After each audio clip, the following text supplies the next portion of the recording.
Okay, gentlemen, you understand the rules you're fighting. Then listen to me at all times. Keep yourself protected. When I say stop, you stop. If you want to touch, do it now. Let's go. Here we go. Here we go. Wow.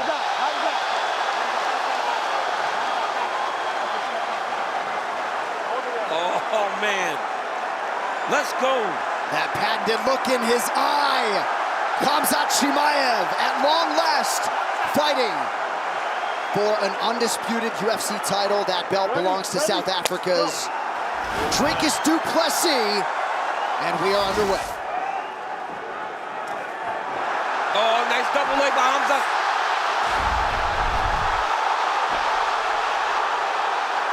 Takedown already by Hamzat. Dricus needs to release the head here. If he doesn't release the head here, Hamzat can put him in. Yeah, he's gonna get caught in a Von Flu. Yep. Dricus said he understood he was going to get taken down. But this is quick, though.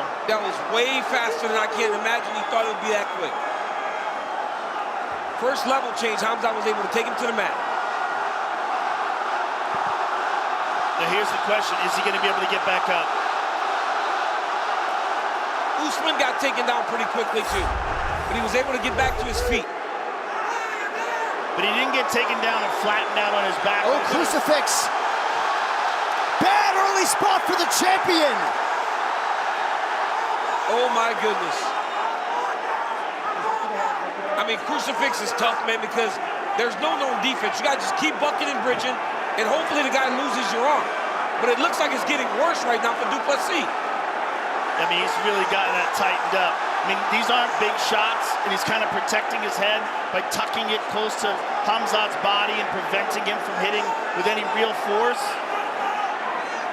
But this is still a terrible position for the champion. 90 seconds in, Chimaev putting his brand of violence all over du Plessis. But after a while, right, the refs just not to stop it because you won't be able to do anything.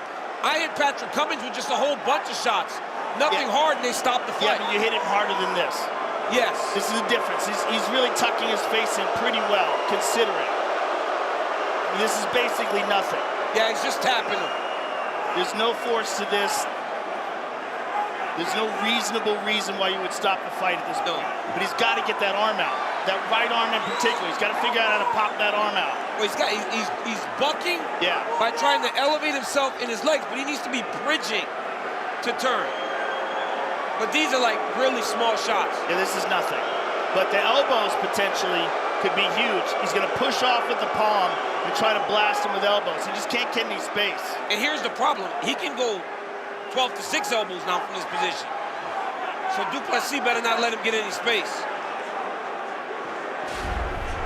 And it is great to have a veteran referee here that's not gonna just panic and stop the fight. Well, this isn't totally a crucifix right now. Oh, look at that arm triangle. It's out. The arm's out, though. The arm's out. Right. Watch the back of the head. Watch the back, please, Dricus. Du Plessis staying focused in the wake of danger.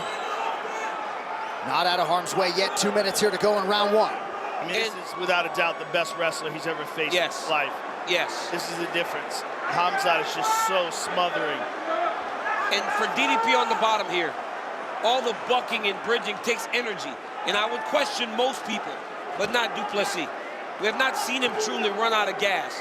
Now, this is great for Hamzat, though, because he can hold you here 25 minutes if he has to. Yeah, and clearly he's winning the round, but he's not really doing any damage. Not yet, at least. Mark Goddard closing the distance. Go ahead, champ. Du Plessis is very smart here. He knows that a lot of the defenses you use against most, you can't use against Hamzat because of his submission ability. Pretty blatant fence grab there by du Plessis. Perhaps it mattered not.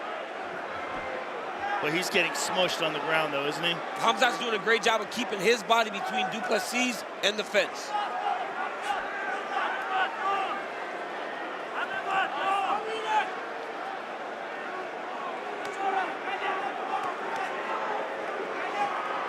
And if your goal is to exhaust Chimaev, this won't do it. No. This is where he lives. Yeah, this is where he lives, grappling. And this is not exhausting for him at all. It's much more tiring for du Plessis. Plus, his breathing was restricted by Hamzat's pressure.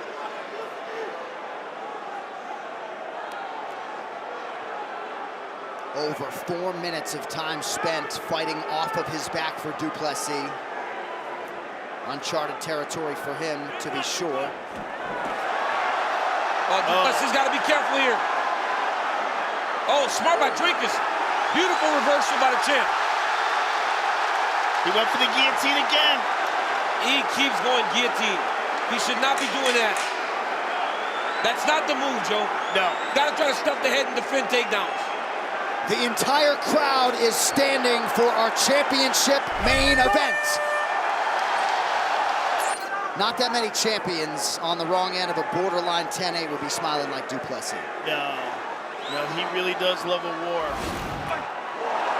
He just said he didn't feel anything when he was on the ground. He's got to find a way to defend some of these takedowns.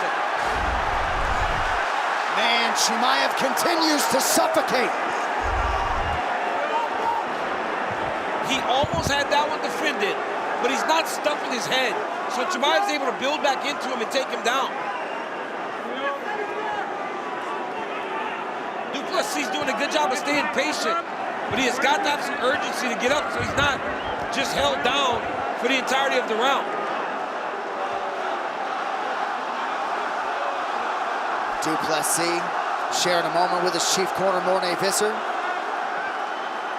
Hamzat is so good at just continuing to drag him to the ground every time he tries to get up. He does a great job with his forward pressure. He's always forward, keeping his opponent's weight on their hands. He doesn't let him build back into it.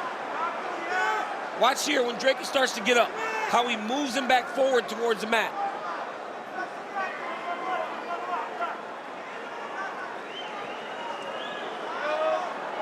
Dricus Du Plessis has attempted 4 strikes, hasn't landed any of them, significantly at least.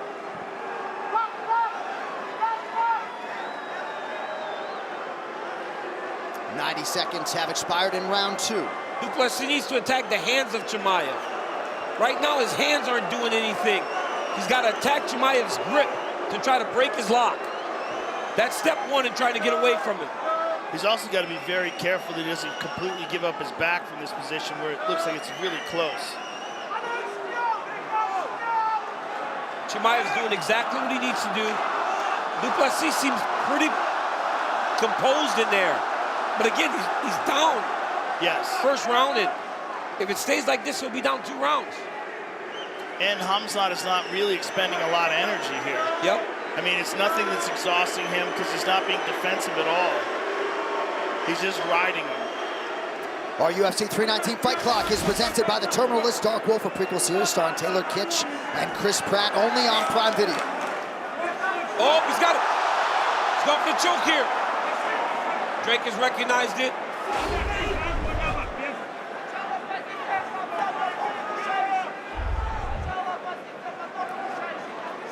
Three takedown attempts for Chimaev. He's secured them all. North of 7 minutes of ground control time.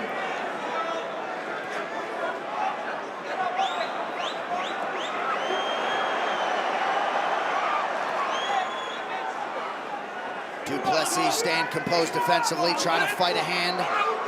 But Du Plessis got to get 2 hands on 1 to try to get up to his feet. Right now, Chimaev's doing a really good job of just controlling, following, making it hard for Du Plessis to get up, and when he does, he just drives him back to the mat.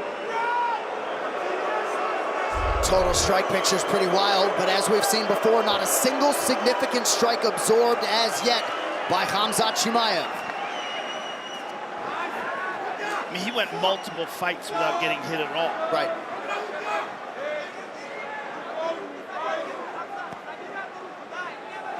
Every UFC opponent that he has tried to take down, he has succeeded in doing so. The hand fighting of Chimaev, the wrist control is very impressive. Every time DDP starts trying to get up, he just attacks his hands. Shout out to his mentor, the late 3-time Olympic gold medalist, Buvaisar Saitiev, who passed in March of this year. Showed Chimaev a lot of things over the years. Saitiev was the man.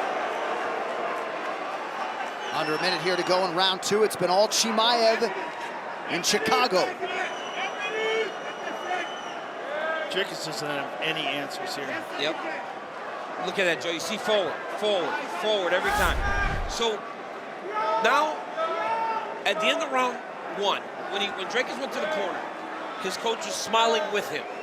I wonder what the urgency will look like now that 2 rounds have played out in this way, right? Because while your champion isn't taking much damage, he is losing rounds.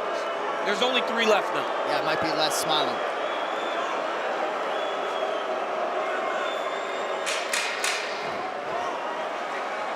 This is kind of crazy. Yeah, it is. Kind of crazy how much control he has. He's got to make the takedowns harder. That's the thing. Even if he gets taken down, it can't happen on the first attempt. He's got to make Chimaev do more to try to get a takedown. Standing ovation greets the athletes to begin round 3 of a possible 5. Dricus du Plessis in the green, KHAMZAT CHIMAEV in the black and blue. See how quickly Chimaev shoots this time? There it is. I mean, du Plessis is not defending. He's not having any luck defending takedowns.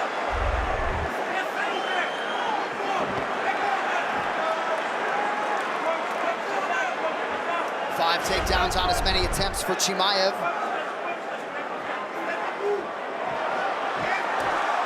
Make it 6. Right into side control again. Yeah, passes. Unbelievable.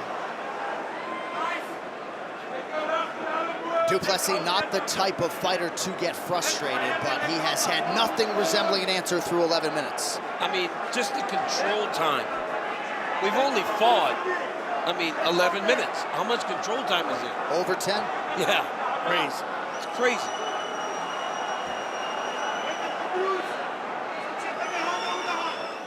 Dean Thomas, what do you have, sir? Well, the one thing that Gilbert Burns had against Chimaev was a good guard, because it's clear that when Chimaev is on top and he's able to just rotate around his opponent, he's not going to get tired. But when Gilbert Burns was in his guard, it made Chimaev work so much that he actually stood up out of the guard. If du Plessis has a guard, now is the time to use it. Great observation, Dino. 3.5 to go, round 3. I don't know that they're going to let Chimaev stay on top in the way that they did in the first 2 rounds. He's going to have to do some damage in round 3, 4, and 5, or they'll stand him up. Yeah, but he's in dominant positions. I don't see. Oh, he got it again. Up. Back to the crucifix again. This time it's almost wrapped up. Now it's wrapped up. Now that right arm is trapped and the left arm is trapped as well. He just got no answer for the grappling. It's kind of stunning because we've seen KHAMZAT dominant on the ground before, but this is probably the most dominant we've seen him. And looks like finally du Plessis has been opened up. Some blood trickling out of that left eye. Oh, big elbow. Some elbows landed there.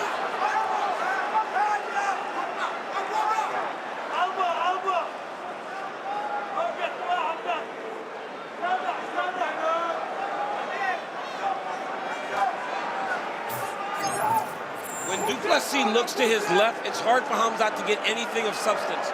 But it's when he tries to turn in the opposite direction is when KHAMZAT hits him with some bigger shots. Absolutely incredible to watch the challenger handle the champ in this manner. Just crucifix after crucifix is crazy. Yeah, this control is bananas. Chimaev, go ahead, champ. Dricus has got to try to use his legs or something to catch Chimaev's ankle. He's got to do something, Joe. Yeah, he just can't. He's trying. He reached over with that right leg momentarily, but the difference in grappling is just astonishing. It's unbelievable to watch Dricus dominated in this way. Oh, there it is, elbow. There it is. Crushing elbow right on that ear line for Chimaev. Now the shots are getting bigger.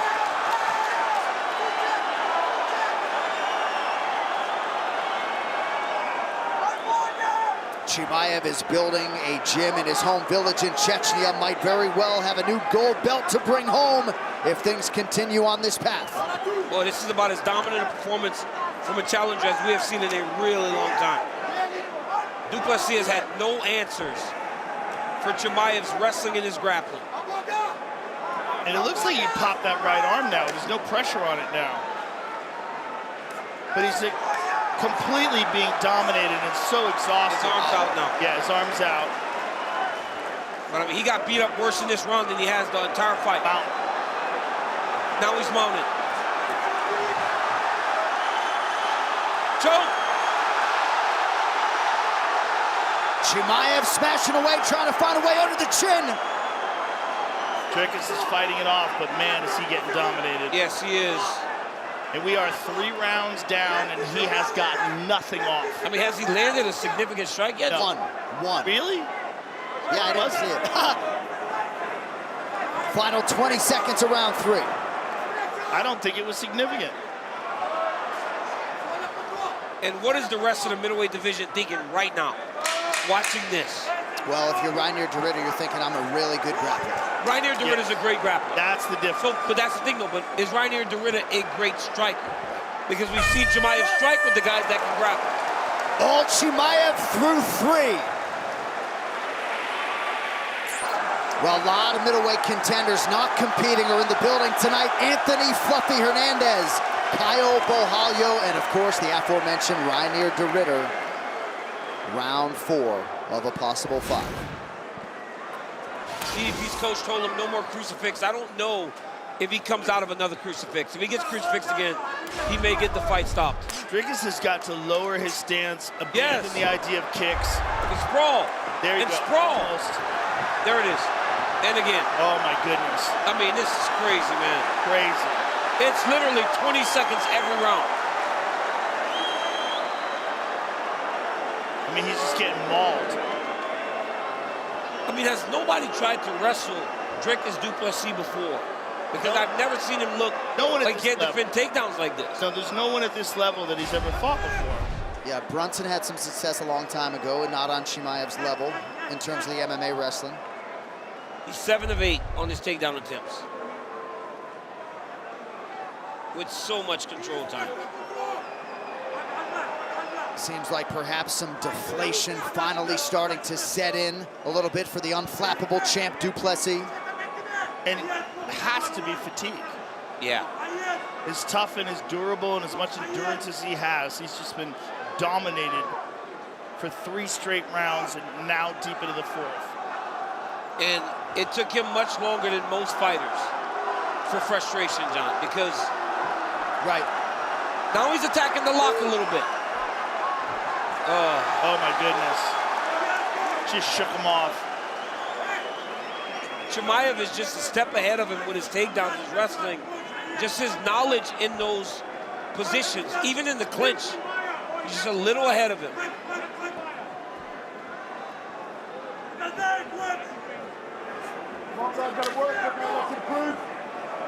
First warning from Mark Goddard, looking for a little bit more activity out of Chimaev. You know, I kind of disagree with that because this is fighting and he's doing it very effectively.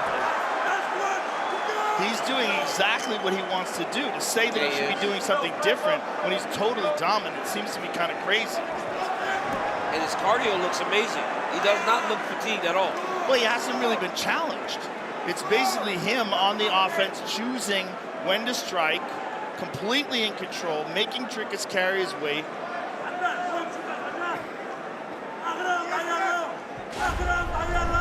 Well, we said off the top of the broadcast, Dricus du Plessis as champion was the biggest betting underdog defending his title in UFC middleweight history, and now we know why.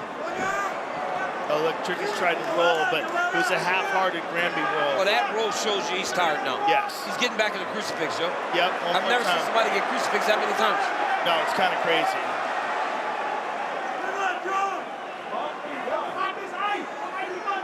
He just can't do anything about it.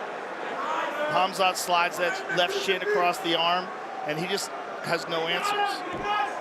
And he can't get that arm back. I mean, that's the top pressure that Hamzat has. It's just amazing. Where Hamzat is messing up on that crucifix is he's putting it right between his legs. You don't need to do that. You need to put your knee above the elbow and keep your shin behind it.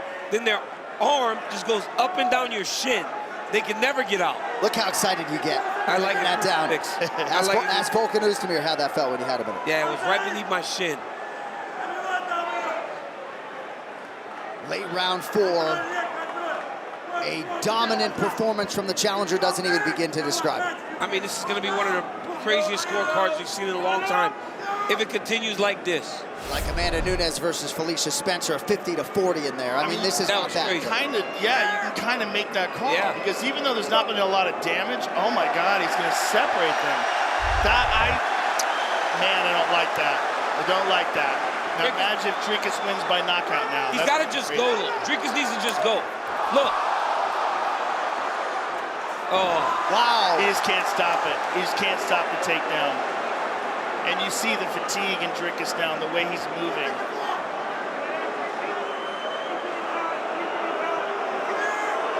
So the referee dangles a carrot for Duplessis. He gets taken down immediately by Chimaev. 9th takedown on 11 attempts. He also dangled a carrot for the bloodthirsty savages in the crowd that want him to stand up again. Yeah. I mean, and just the way DDP's going back to the mat now, you can tell he's wearing down. Look at that. Oh, there it is. You can tell he's wearing down. He's doing a great job of defending the choke. This is maybe the most dominant 4 rounds that we've ever seen a challenger have. Taking no punishment whatsoever. One self-believing warrior, right? Still suggested that he's got this and he'll find a knockout shot. 5th and final round to decide the undisputed UFC middleweight championship. Look how fresh Hamzat looks. Yep. Go ahead, John. No, he has shattered the record for ground strikes landed in a UFC fight by more than 100. We got 5 minutes to go. I love his corner telling him, you've got to get low. You've got to get low. Squat your stance a little bit if you're DDP. That's a good one, too. Get low, give up on the kicks. Oh, another one. Too easy. Unbelievable. Just unbelievable. Hey, 30 seconds. All that striking, and it still just took him less than 30 seconds to get a takedown, and he's going to put him back in a crucifix.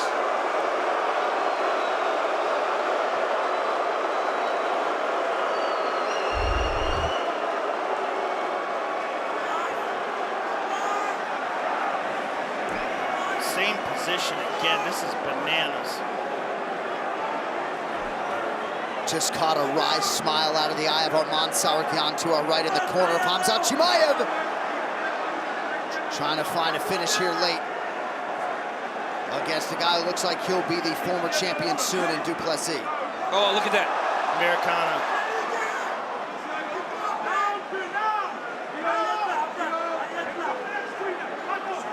See, Dricus is now trying to go 2 hands on 1.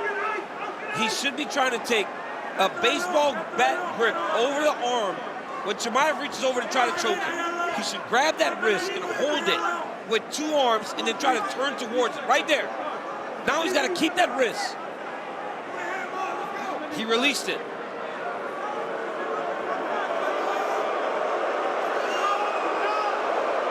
These are honestly just wrestling positions you learn when you were a kid. 2 hands on the wrist. Keep the wrist. Don't give it back. Chimaev just continuously takes his arm back and goes back to work. Just incredible. And Dricus just does not have the energy once he gets to his feet to explode and separate. Chimaev said this week 8 years of hard work and expenditure towards the ultimate goal, now less than 3 minutes away.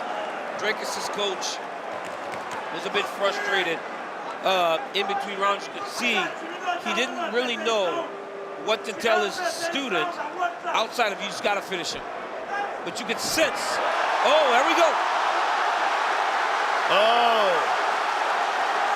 Finally a moment late for the champ. DDP does not give up on himself, man. That is crazy.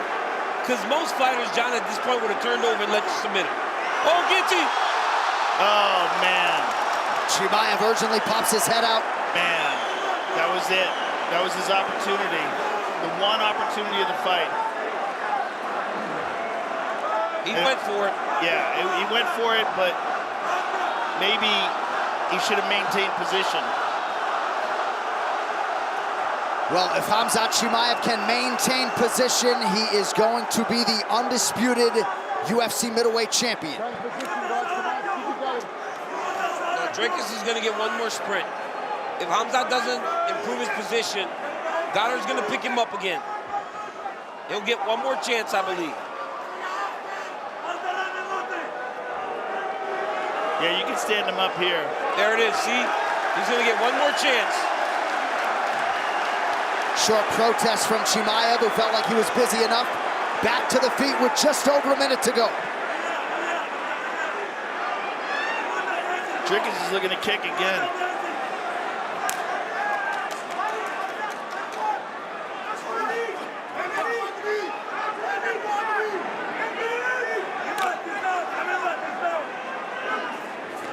Oh! Late connection by Duplessis. Oh! Wow. Oh, it's broke! He's got to take his legs back. Like, look at his left leg. It should be so far back right now. Because Hamzat going to take him down. Oh! Oh!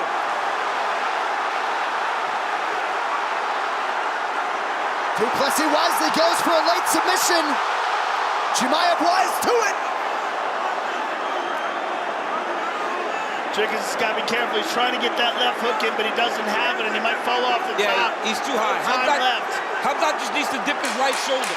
But he's okay just sitting here. He knows it's short time.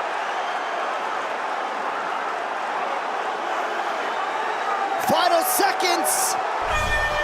KHAMZAT CHIMAEV has done it. Wow. Total domination, bell to bell, and we will soon hear and new undisputed UFC middleweight champion at long last, Chechny's KHAMZAT Chimaev.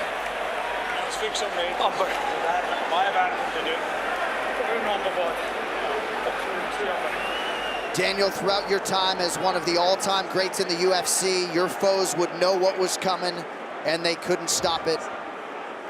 Some parallels to be drawn there. Nobody can stop the shot of this man, and he was at his suffocating best tonight. I mean, he looked as good as you would expect him to look with his biggest opportunity. Double leg shot, get to the corner immediately, putting DDP down.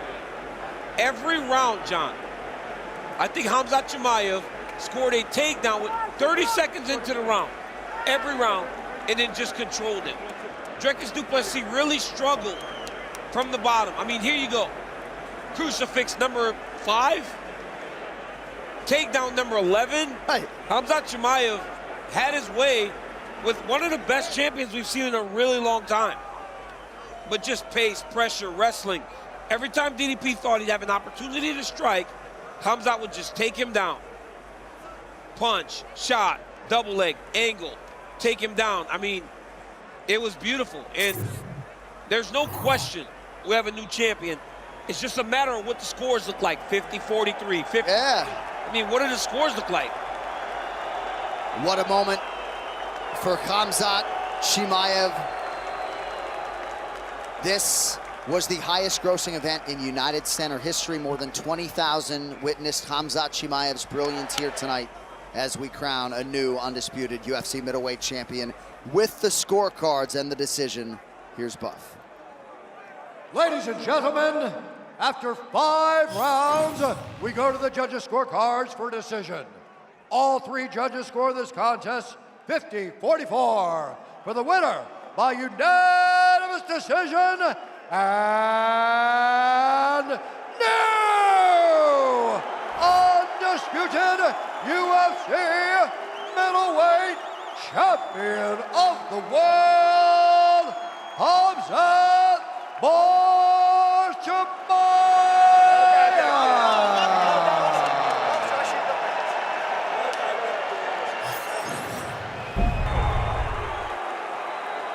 All right, gentlemen, we've been over the rules. Protect yourself at all times. Follow my instructions. We're gonna have a clean fight. Touch gloves and let's do it. Yes, few things in pro sports quite like a UFC main event, title fight or otherwise. Sean Strickland, Anthony Fluffy Hernandez. Fluffy seemed to have the crowd on Friday. Perhaps Strickland has more supporters in here tonight. I guess it's neither here nor there. Ready. Ready. Let's do it. 5 rounds if needed. Number 4 versus number 3 in the middleweight division. Strickland in white, Fluffy in green. So Fluffy, he was correct when he says the main weapon is the jab and it is the teep for Sean Strickland. But in this particular matchup, they are great weapons because it will stop the forward movement. Not necessarily, but on paper, it will stop the forward movement of Anthony Hernandez.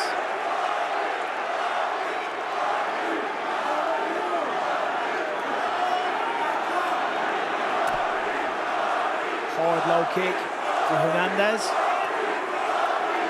Sean already very busy with that jab, using those front kicks. You know what you're going to get, but can you deal with it? He's very awkward. When I used to spar with him, it's a very, very unique style. The positioning of his stance, the jabs, the movement. He even said himself this week, he spars a lot, but he doesn't get hit. Because he was talking about, you know, wanting to preserve his body and not get injured. Yeah. And I'm like, well, you spar all the time, Sean. He's like, yeah, but I don't get hit. And I can tell you firsthand, he is very difficult to land on.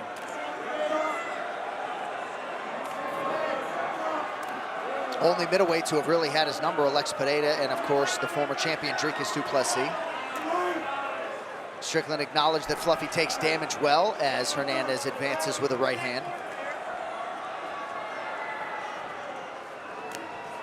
Strickland, though, derives a lot of confidence from that training room. Feels like, humbly, he has the better training partners. Well, he exclusively pretty much fights 5-round fights. Yeah. Even when he's a co-main event against Paulo Costa, he's going 5 rounds.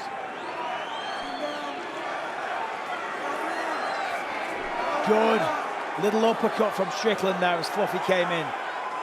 That jab is already paying off for Strickland.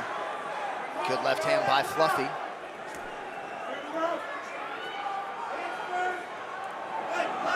You mentioned Michael Strickland's style, hard to mimic and emulate. Of all the different styles that Fluffy has faced during this 8-fight winning streak, nobody really that's a comp for Sean, who landed a nice right hand. Yeah. Oh, Sean's going for it. Sean doing such a good job of fighting on his back foot, circling away from the fence, letting Fluffy come in and picking him apart with that jab, and then when the opportunity's there, letting go with the power shots. Yeah, Strickland being more aggressive in that right hand, more than we normally see him. Oh, good combo there from Hernandez. This is what he wants. Now, Sean's not easy to take down, and he's harder to hold down. So this is going to be interesting.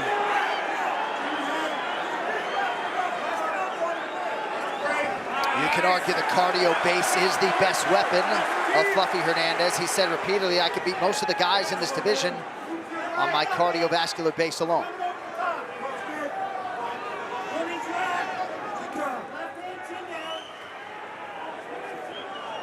Yeah, but those jabs, they're racking up. Sean very aware there. Oh, little slip, a stumble. Is that a slip or? Well, there were 3 consecutive right hands, but it looked like a slip. Yeah, just from the angle, I couldn't see if it connected, but I could see Fluffy was swinging, and I saw Sean go down.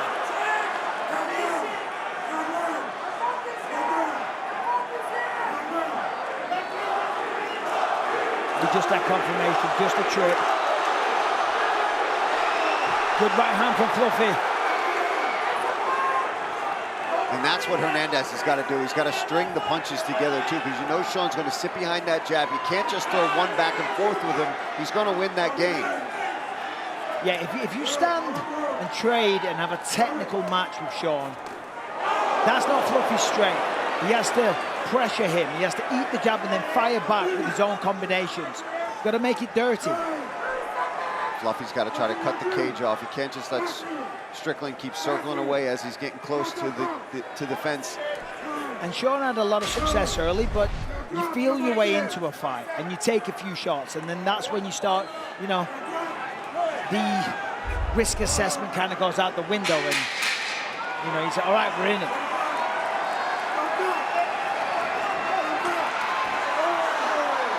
flurry by Fluffy. All right, 5 minutes down, we will go into the Hernandez corner, chiefed by Jim West. I think Fluffy enjoys competing in mixed martial arts at all.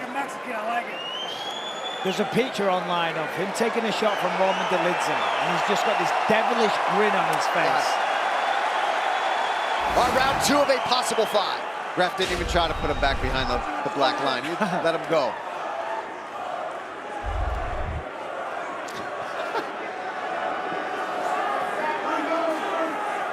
Strickland apparently just said, you know, for a Mexican, I like you. Ha. Typical Sean Strickland. Good front kick by Strickland.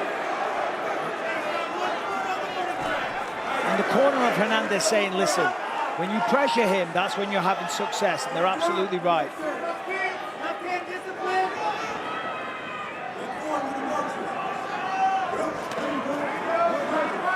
Nicely defended there by Strickland. Lands a right hand of his own. That's a good shot. Sean has such tremendous awareness, though. He knows when he's backing up against the fence. He knows that he's got to circle away from it. Just stays so composed. Nice right hand counter over the top by Hernandez. And this is where Fluffy's corner really wants him to start going. They want feints here. They want some level changes and then go with his big punches. That's where they think he'll be able to fit in for potential takedowns. He's got to pick it up just a little bit. If he fights at this pace, that's a trap with fighting Sean Strickland. He kind of lulls you into this back and forth little battle, but he's throwing more. Nice jab by Strickland. Good leg kick by Hernandez. Good circle, good movement there from Strickland.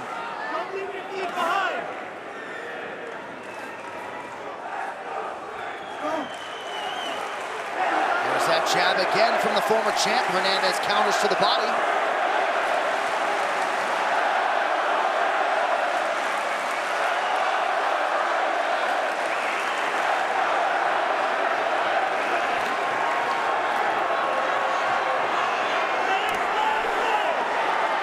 Take down the fence, holding up. And I was talking about this earlier this week. If Sean continues to defend the takedowns, will Fluffy then just abandon the takedown attempt? Because if he does that, he loses one of his main weapons, and it just becomes essentially this, a boxing match. Coach Dean Thomas, what he's seen through a round and a half. Yeah, tonight the jab is on point for Sean Strickland, and what he does with that, and what the best use of it is he controls the tempo with that, and he chews up so much time on the clock. And before you know it, the round is over, and you done ate 40 jabs. Fluffy has to get past that jab. The way he's going to do it, he's just got to crash in. He's got to eat a couple, just crash in, push Sean Strickland up against the fence to see if he can't get him down or make something happen. All right, thanks, Dino. Let's check in with Jim West, Tom Fallon, Ryan Loder, Elliot Kelly, Team Fluffy. Level changes to get in. Levels, fakes. Fakes, fakes. Yep, warning track, behind the punch, behind that cross. Go to the chest. To the chest, hit. Nice, follow through. With the 2, slip inside, look for the overhead. Switch him. up. No, you gotta come behind the punches. He's running. He's gonna circle out to his left. Good 1-2 by Strickland. Yeah, he's Hernandez definitely to the body. Strickland letting the right hand go more than what he usually does here. And his movement, I mean, sometimes we've seen Strickland get caught there where Duplessis was able to use his wrestling when he had Sean on the outskirts here, but he's just circling off beautifully and then getting right back behind that jab. And like you talked about, Michael, dropping that right hand more often. And anytime Fluffy goes forward and tries to swarm him, Sean's just not there to take the shots.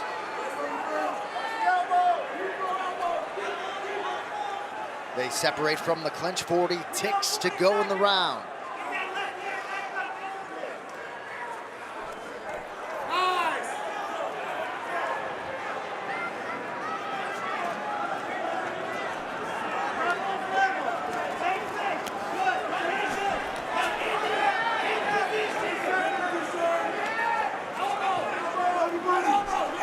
Very clean, thoughtful fight so far for the former champ. Nice combination by Strickland. Yeah, 1, 2, 3. Lands the right hand again.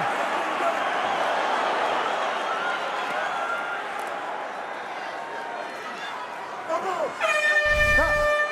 10 minutes down.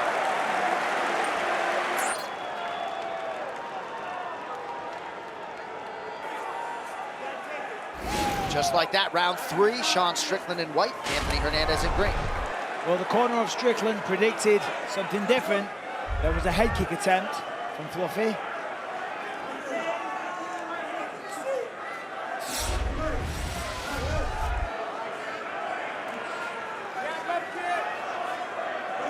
Strickland moving into second all-time behind Max Holloway in terms of significant strikes landed in UFC history. Fluffy clipped him there. Good answer by Strickland with the double jab. He just stays so busy with that jab, and then he moves his feet. He gets out of the way, and he resets. He doesn't just stand there and exchange back and forth. And he's putting volume on him right now. And this is once Hernandez gets there, that's when he's got to really try to desperately stay in there, get in his face. But it's the movement of Sean, though. He's constantly retreating, and not in a cowardly way. He's being very smart with his footwork. He backs up, he circles, he's not there to be attacked or countered. Then he stands his ground, pumps a couple of jabs, and then repeats the process. Social media posts tonight brought to you by Threads. For conversations happening inside and outside the octagon, take it to Threads.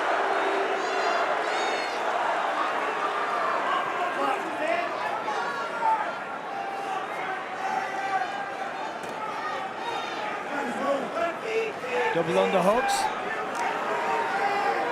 It's going to get harder as they get sweatier. As the fight progresses. Sean, he did say maybe try to mix in some He said wrestling in the himself. fighter meetings that he might wrestle in this fight. He said, I spent so much time doing jiu-jitsu and wrestling. Oh! Shot to the body. Oh! Now a left hand and an uppercut. Anthony Hernandez on the ropes in round 3. Oh, left hand now from Strickland. Fluffy is hurt. Big uppercuts. There goes Fluffy. Sean's all over him. And that's it. There it is. Sean Strickland halts the Fluffy winning streak at 8. Whoa! Wow! Sean Strickland by TKO in round 3. And what a performance. Man, he turned it up. He turned it up When tonight. the time was right, when he saw the opportunity, that's when he let it go. Stayed disciplined, intelligent footwork, a precise, beautiful job. And then when it was time to finish, he went in. And you know, I think this is what everyone has wanted from Sean Strickland. He goes and uses that jab, and we've seen Hernandez get hurt to the body in past fights. He's worked through it in some of them, but look at this knee, right up the middle, right into the solar plexus, and you see him immediately grab his stomach. He was hurt bad there. Let's take one more look. Oh man, what a beautiful shot. knee from Sean Strickland. And then once he had him hurt, he went all in on getting this finish tonight. And that's the thing about Sean. When he knows you're hurt, he's one of the best finishers. Look at what he did against Israel Adesanya. He didn't get the finish, but he dropped him with that right hand and then just swarmed all over him. This right here, these uppercuts just brutalizing him, one after the other. Fluffy goes down. A few more shots just for good measure. Sean Strickland And one of the best does it again. performances we've seen in a long time from Sean Strickland. Still here, and there's the reaction. Danny Davis, Eric Nixick. A lot for the Extreme Couture team to smile about tonight. All right, one final time tonight. Here's Bruce. Ladies and gentlemen, referee Herb Dean has called a stop to this contest at 2 minutes, 33 seconds of round number 3. Declaring the winner by TKO, Sean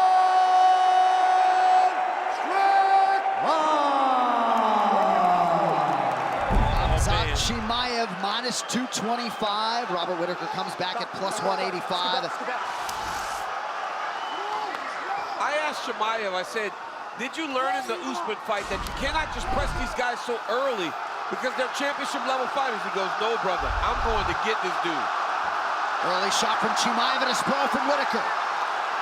He just shoots, like, he takes real shots. He goes across the octagon and shoots that double leg so fast. And this is what we expect from Chimaev. He starts fast, intense, usually gets a guy down almost immediately. Whitaker knew he was going to have to deal with this at some point in the fight. All ear, all ear. Being mindful of the rear naked choke attempt here from Chimaev. He's got half his hip on that fence. That right hip of Whitaker is along the fence. He's keeping that there so that Chimaev can't fully get around to the back, but he's working on it. Now he's got his back.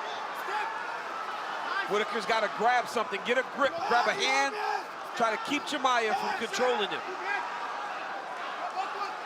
Whitaker doing a nice job posting and not grabbing the fence, but certainly feeling some of that KHAMZAT CHIMAEV suffocation early. Chimaev is so strong, man. Every time I'm around this guy, he grabs him. It's amazing how strong he is for being so small. He's only about 200 and some pounds naturally, but he feels so much heavier. But Whitaker right now needs to just relax. Don't do anything fast. Everything needs to be measured and smart so that he doesn't make any mistakes. Yeah, you can tell he's taking his time. He doesn't want to rush up and allow. There was one hook. He's got them both. No, Whitaker cut off the other hook. He got it out. Now he's got it.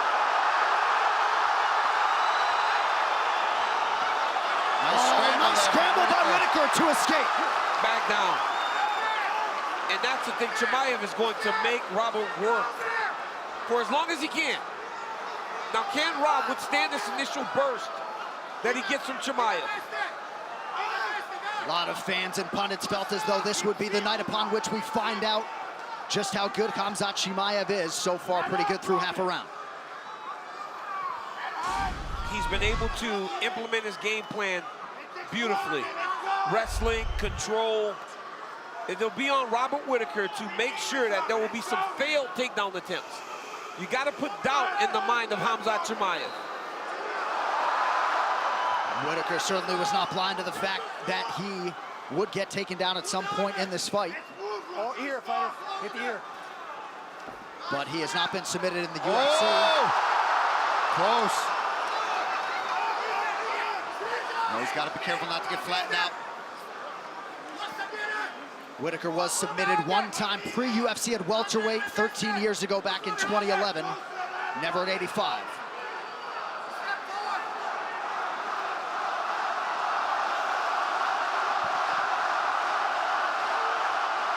Chimaev taking his time, maybe trying to get an elbow home right on the ear he lands. He tapped! Still undefeated! And likely coming to a title fight near you! KHAMZAT CHIMAEV is that good! Is that how strong that grip is? I have no idea. He tapped fast. It wasn't under the chin, it was on the neck. Oh, Robert's pointing to his face. Holy cow. So some sort of face crank, the submission in round one. Wow. KHAMZAT CHIMAEV, ladies and gentlemen. Oh, I think he messed up his jaw.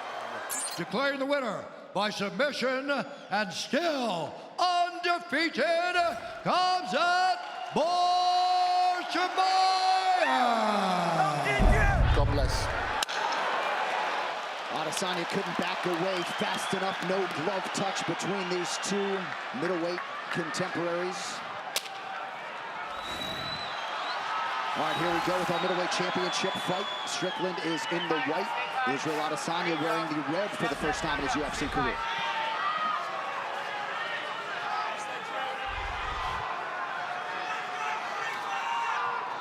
Is he changing it up? Red shorts. We saw him in the blue last time, I believe. Yep. Strickland repeatedly acknowledged to us how difficult he thought the first 10 minutes of this fight could be.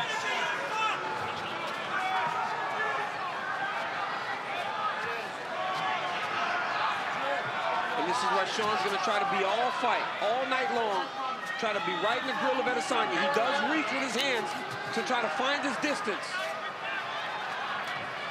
And then he tries to go. The one thing Strickland will not do is tire. But Adesanya will constantly give him this. Feints and fakes to try to back him up. Inside leg kick for Strickland, not much on it. Sometimes the heavy feint game of Izzy isn't always entirely appreciated when he does it for long stanzas, but facing a guy like that can be exhausting because you're just constantly reacting. You're so on edge. Exactly. And you can see Sean already. I mean, his defensive structures are so unique to the way that he fights. We saw him struggle with reacting to the feints in the Pereira fight, but I feel like he's learned a lot from that and is probably a better fighter coming into this fight because of it. Just like with everything else in his life, the downs have allowed for him to rebuild and be better for it. And he's going to try to use what happened against Pereira to benefit him in this fight with Adesanya. One thing he cannot do is he cannot reach for the punches of Izzy. That is what ultimately got him caught by Alex Pereira. Strickland just out of range with that right hand. 2 minutes gone by round one. One of the things that Izzy does so well right here, the way that he physically controls the air between he and his opponent. Whoever is hand fighting and has the high hand is winning in that moment, and he's preventing Sean from being able to use the jab, which is one of his best weapons. Eric Nixick, Danny Davis chiefing the corner of Sean Strickland.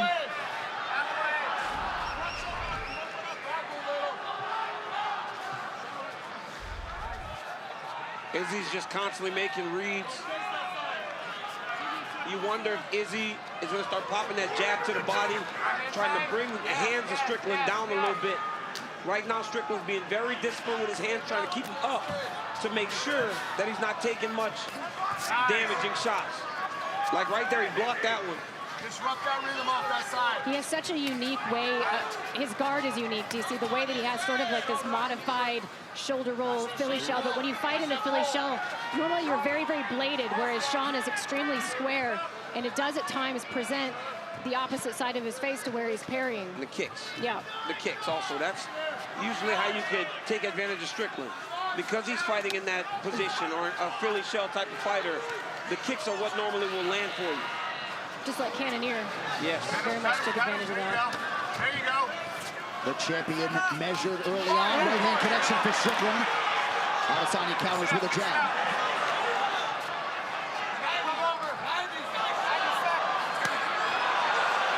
You got to be careful when Izzy starts playing possum, though. That's exactly what he did against Pereira. He just shelled up. Yeah, but not much has happened, right? So when Izzy starts to play possum, if Strickland can just get active, you might win the round.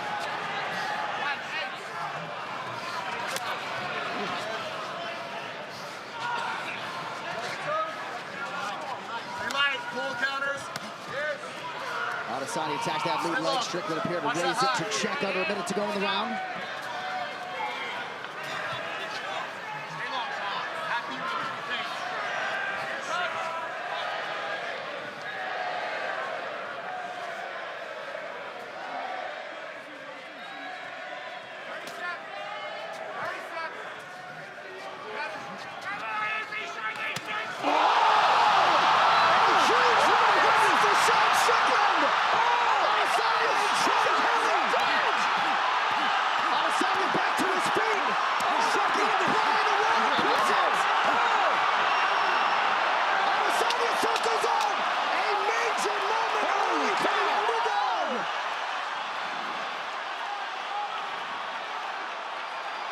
Round one to the challenger.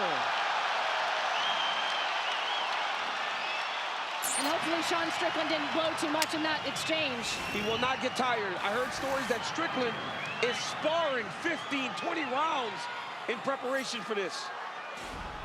But he's got to stay patient. He's got to stay to the game plan because Adesanya will now be a little bit more aggressive in his approach.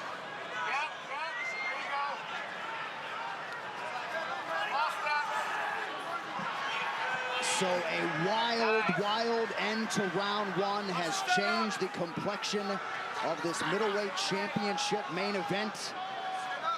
We'll see the extent to which Adesanya has recovered.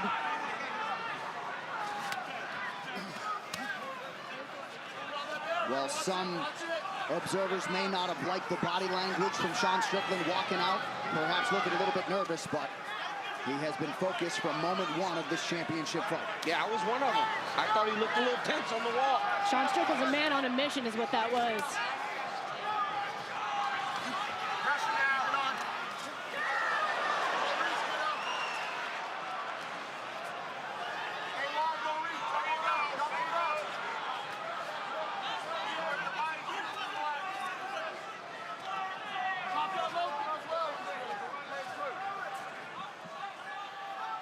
One of the things that standing so upright like Sean Strickland allows him to do is check those leg kicks pretty effectively.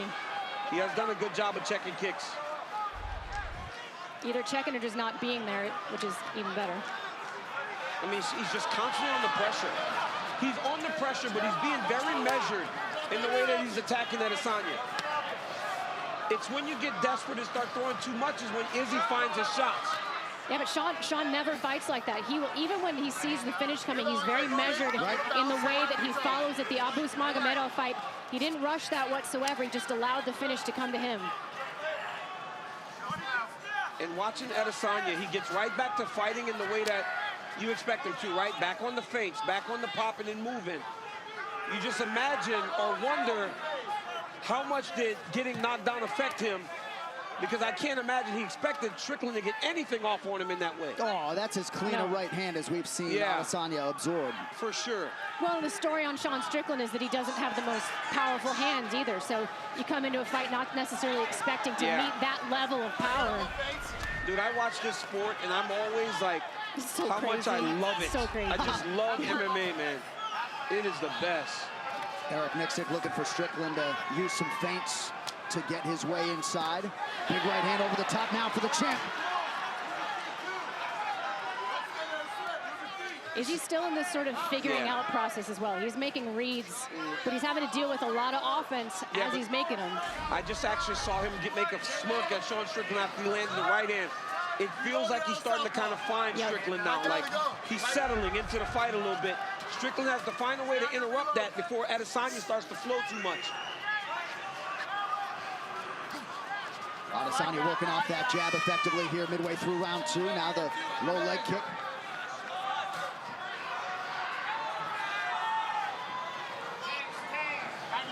90 seconds. Hands out, toes underneath us right now. Pick out. Rhythm. There you go, rhythm. Chase shot with the right hand. Good shot to the body by Adesanya. And now a low leg kick is there as well. That was a beautiful jab there by Strickland. That's one of his best shots, Laura. That straight jab, it's fast and it's very powerful. Yeah, he lives and breathes by that jab, and that allows him to operate in this really, what is it, a close distance, especially. Oh, big shot from Adesanya. Yeah, Adesanya's starting to get reads on him. Strickland's got to do something to try to change this. Good response thus far in this round by the champ under a minute now to go. And that's exactly what you expect from Israel. We talked about how he's lived in these moments, and all these moments have not been great or easy for him. He's had to deal with adversity, and once again he's showing how he sits on that stool, takes a minute and resets, and now he's winning this round.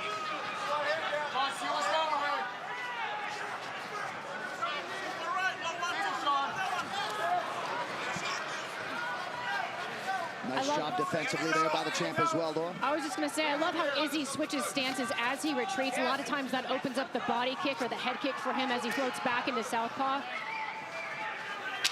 Looking to fake a spin. Good jab and a right hand by Strickland late in the round. 10 minutes in the can, potentially 15 to go.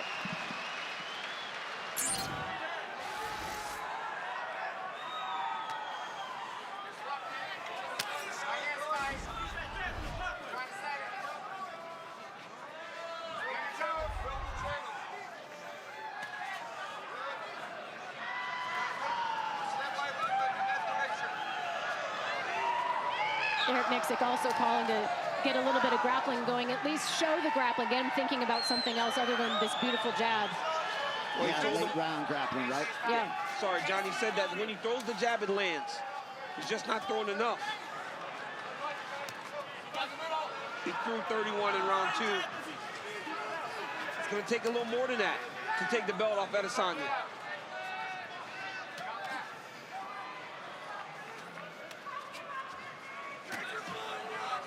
Strickland does a really good job of seeing the kicks and just kind of stepping back half an inch, making Izzy miss. He's so hard to hit clean. I mean, that's what Sean does so well, is you can touch him, but you're not touching him with much because he's deflecting everything with his hands and with his shoulders and with his posture. There are the numbers. You see the efficiency from Sean Strickland, but not much in terms of output in round 2. Well, and Adesanya's accuracy, I mean, way down from what we've seen him again. I mean, Sean's just so good at defensively forcing his opponents to, you know, miss. But just being on your heels the entire time is not fun. No. Never getting an exhausting, too. opportunity to control the engagement.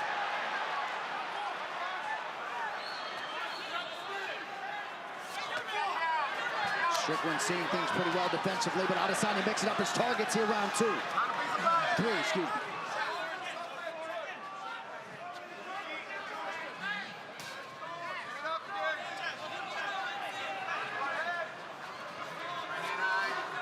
Out onto that, Sean. Hit him on the turn. Turn him like that. Not really much in sequence nor combination for Strickland. Trying to create an angle here.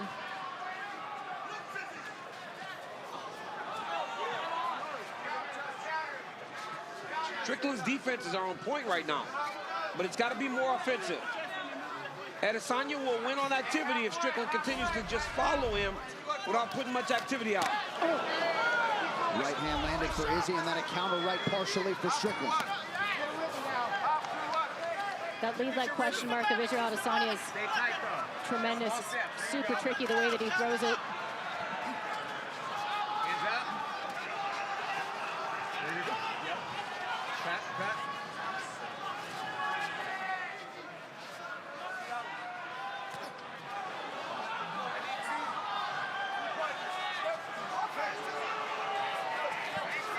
Strickland just out of range with that right hand, sort of a pedestrian round through 3 minutes. And it's a round that each of them can win. 4 of 16 for Sean Strickland. Sean Strickland is doing. Left hand down home for Strickland. I think I saw Izzy made a little bit of a face at the end of that one. I think that one got through a bit.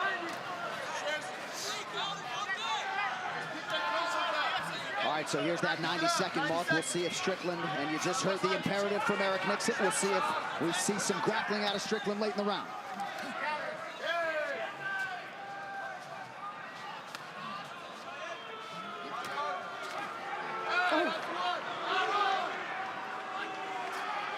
Strong jab there from Strickland.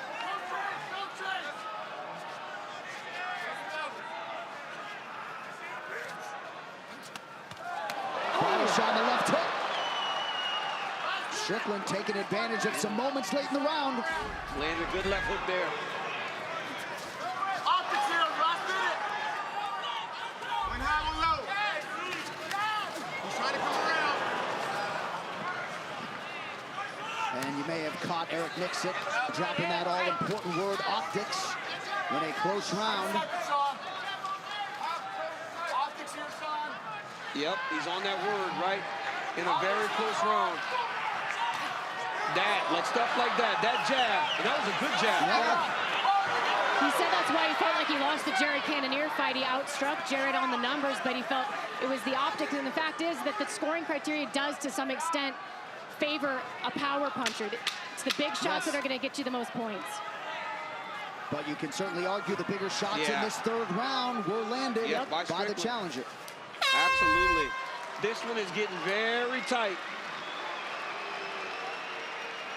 All right, championship rounds. Israel Adesanya, Sean Strickland. Scorecards could very well be all over the place, at least in that third round. 10 minutes to decide it. Let's throw up some of those scorecards from the internet like we usually do so we can get an idea of what's going on because, man, it's a close fight. And if you think it's 2-1 Sean Strickland, that is not a bad read. No. Because he landed some good shots in the second round. But you heard Eric Nixon. I'm so nervous, man. Eric Nixon was saying we didn't come here to lose a boring decision. Get after him. It's like I'm in there fighting again. Seems like a lot of the scores out there are 2-1 Strickland. We'll populate some of those for you now. Adesanya goes high, partially blocked by Strickland. Wow. You gotta counter that on. You gotta move. I didn't expect the majority of them. You know, usually it's kind of everywhere. But if Strickland won that third round, he cannot have another round like round 2 where he just didn't do much. He needs to start countering immediately off the kicks of Adesanya because there are moments where Israel's open as he's finishing the kick process. I think Izzy needs to kind of set on something a little bit. Agreed. He's moving a lot right now. I think Adesanya needs to put something on Strickland to try to back Strickland off of him. Well, and he's so good when he operates in the pocket like he did against Robert Whittaker. Israel Adesanya can land power from strange angles when his body, right here, exactly like that. And a big left hand counter from Strickland now. Sean Strickland. My goodness, Sean Strickland landed a big left hook there. And now a right hand partially gets through. Adesanya's body language not great as he presses forward and lands a right hand.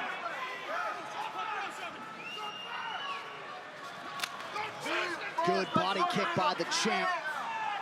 But I think we're all feeling the tension of this title fight here. 3 minutes to go, round 4. And like you said, Izzy was a -600 favorite. Massive number. That jab of Strickland, it must be very long because it gets to Adesanya even when Adesanya is leaning back.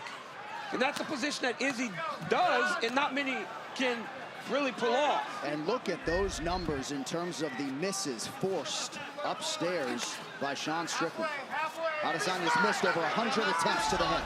Man. That was wild. I don't think, off the top of my head, I can't think of anybody else who has made him miss this much. Oh, good combination from Strickland. Didn't look like possum playing there. It just seems like when Sean lands, there's more to it than when Adesanya lands. Sean would be smart to mix it up, maybe go to the body once Izzy starts guarding up like that, shelling up. Oh, nice switch to right hand there by the champ. That was beautiful.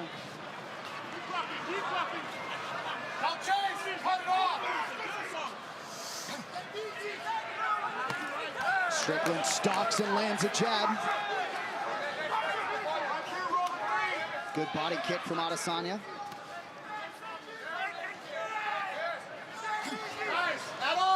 But the champ just hasn't consistently found that flow state, and Strickland deserves credit. That's what he does. He just makes guys uncomfortable, and he forces them to operate in a way that's outside of their natural style. He does it to almost everybody. You don't want to fight like this. I don't care how good a counter striker you are. Right. You don't want to be on your heels the entire time. Nope. Especially with a guy in front of you that's in a bit of a Philly shell. It's tiring to fight off the back foot as well, especially, I mean, when you think about the hours of training for Israel Adesanya, how many hours do you think he spent going backwards consistently for 4 rounds? All right, it's been 4 rounds of this fight for sure. Izzy has not been able to dictate to Sean Strickland. And that has allowed Sean Strickland to not only be in this fight, but possibly winning this fight. Yeah. And I know some fans have wondered aloud if eventually, as both guys land there, the breakneck schedule of Adesanya would one time catch up with him.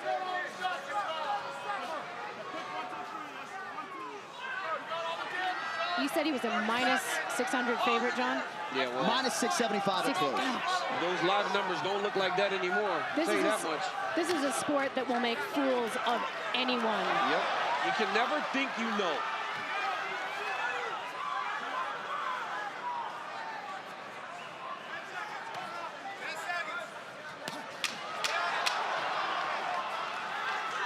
Waning seconds of round 4. Strickland lands a jab, now kicks the body. To the final round we go. Fifth and final round to decide the undisputed UFC middleweight championship. And if you would have told Sean Strickland he wouldn't have a scratch on him at the beginning of this fifth round, he would take that every day of the week. And I'm literally, I'm thinking about the fight, and it could be 2-2, it could be 1-3, it could be 3-1 Strickland. No idea. And if it's 3-1 Sean Strickland and he's winning 3 rounds against Israel Adesanya, nobody would ever expected that. Dude, there was some frustration and worry in the corner of Israel Adesanya. He said he can't find his jab. Eugene Behrman told him he's gonna have to take some risk, but there is no risk in him throwing the right hand. Champ, I find it hard to believe Adesanya could be leading 3-1 on any card. You never know. You just never know, but I'm just saying. I'm just throwing all options out there. Fair. But I can't imagine it's 3-1 Adesanya. Honestly, I think it's 3-1 Strickland. Yeah.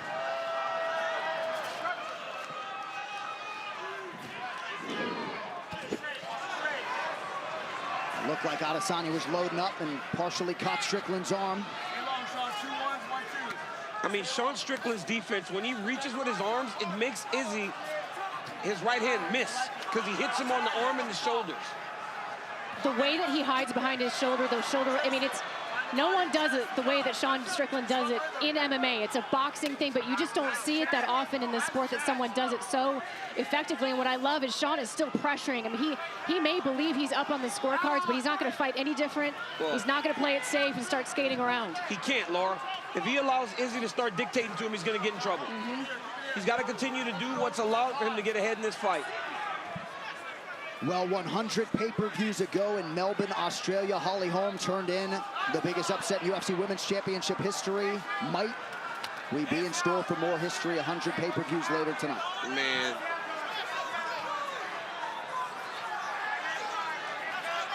I guess I'm just amazed that Strickland has found a way to make Adesanya play the mouse the entire time. He has. He has never allowed for him to play the cat. One of the things he's done really well is the way that he's hacky-sacking against those calf kicks. That's been an issue for Sean in the past, and he's not allowing Izzy to have much success when he's attacking the calf. You know, we talk about Sean Strickland and some of the things that he went through in his life, right? And how he said that it helped him to become the man that he is. He got knocked out by Alex Pereira. He went and trained with Alex Pereira. So this is a man that, no matter what you feel about him, he is always trying to improve himself. Yep. And he will humble himself to do that. Takes a big ego check to be able to go learn from the person who knocked you out. And let us also acknowledge that he put his #4 ranking on the line against an unranked Alex Pereira when no top 5 middleweight contender was willing to do that. Izzy just landed a good right hand. And now Strickland landed a good jab there. Izzy's gonna have to let it get a little dirty now. Yeah, seems like Izzy understands the urgency of the moment. Just over 2 minutes to go. Izzy's gonna have to stand on a coin, man. He's gonna have to stop moving.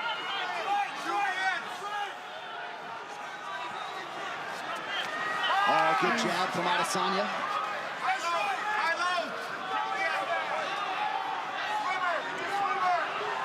High-low, Eric Miksic asking for Sean Strickland to vary his targets.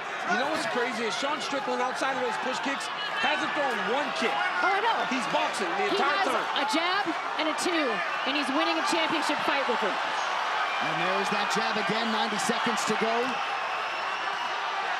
Against one of the greatest strikers you've ever seen inside the octagon. And nary a takedown attempt from Sean Strickland, who lands another jab and partially connects with a right hand. That right hand got the champ's attention. And it doesn't look like he's doing much, but look at how beat up Izzy is. Izzy's face is battered, man.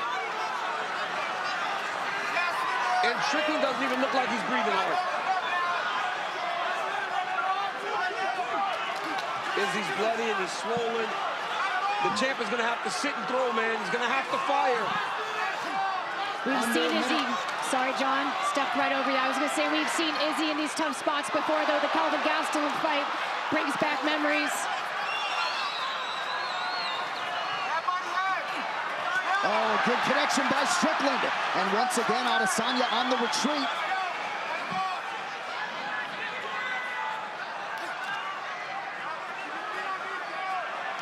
"30 seconds to go." This is crazy. This was not how I expected this fight to play out. And now Strickland's talking to him. Holy cow. Strickland flapping gums late. Final 10 seconds. Adesanya lands a kick to the body.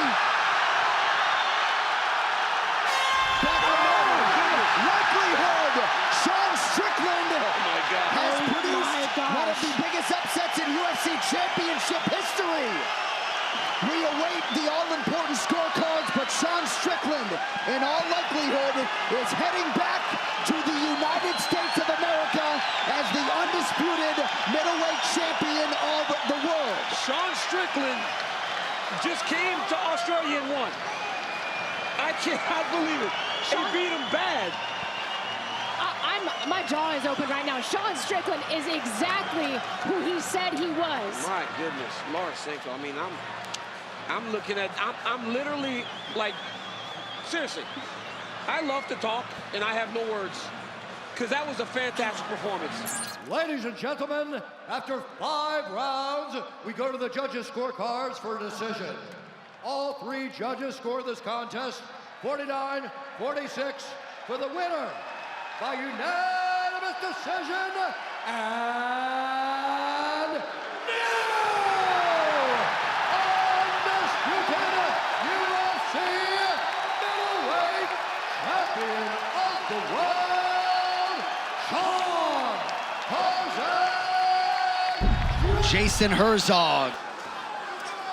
KHAMZAT CHIMAEV has full back control very early in this fight. Yeah, he's trying to base up here a little bit. He's in a bit of a better position here than he was. He was on the brink of being completely flattened out, but now he's got to watch his neck.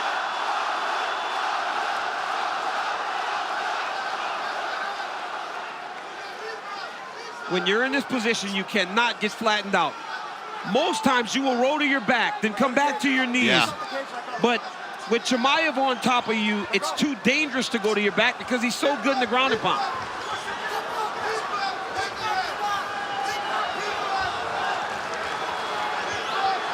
Chimaev controlling that right wrist of Usman now. And you see Usman wants to clear one of those legs from being in, but Chimaev having no part to that. And doing a really good job of controlling the wrist, not letting him use his hands to build his base. Yeah, exactly. Getting a little high now. Yes, he is. Falling off a bit here. Now Usman's got to swim. He's got to think wrestling back in the day. Take that left shoulder back toward his left hand goes between his legs, and he's got to dip the shoulder to let Chimaev fall over the top. Now Chimaev's back. Usman certainly staying measured here defensively as we cross the midpoint of round 1. And he had to have known, John, that this is going to be the start that Chimaev was going to try to approach. He's going to try to just swarm him. Yep. And he is doing a good job of not taking any big damage on the shots. Right. Whew, that was fast. Usman recognized that was going to get real tight. It was like, I got to do this now or never. Right. But now he's flattened out, though, Paul. This is bad. I mean, Chimaev is doing such a phenomenal job of controlling Kamaru Usman on the ground right now. And we've never seen this. This is only the second time Kamaru Usman's gotten taken down in his career. And while Leon Edwards got him down and did have some control, he never put him in any danger. Not like this, not putting Kamaru in survival mode here. Well, that's exactly what he's in. Get to the end of the round and get a fresh start.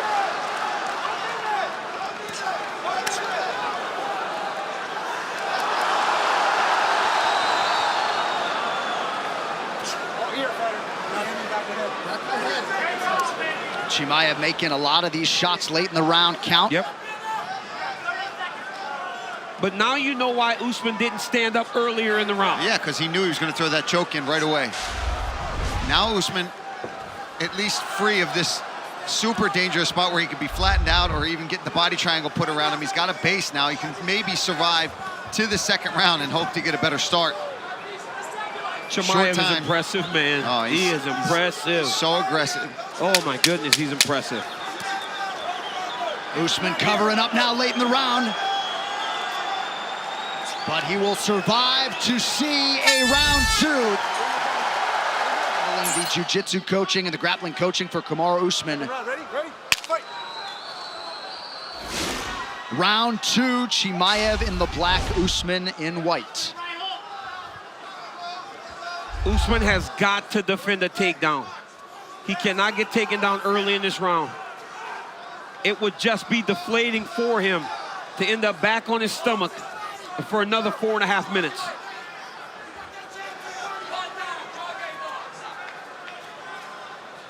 Perhaps Usman trying to manage that gas tank too a little bit early, round 2. Yeah, still recovering a bit, because that's just exhausting when you've got somebody in your back like that trying to flatten you out, threatening chokes the entire time.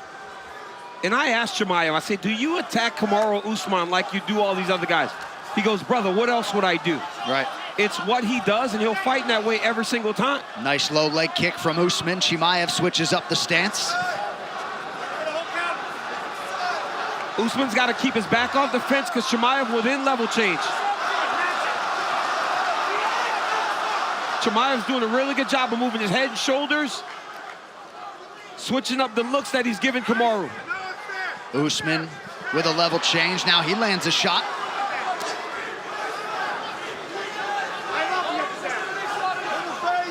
Love that Kamaru reached down for the leg just to give Chimaev the idea that the wrestler may be coming back in his direction. Yeah, he wasn't even thinking about a takedown there. He just wanted to get it in his head.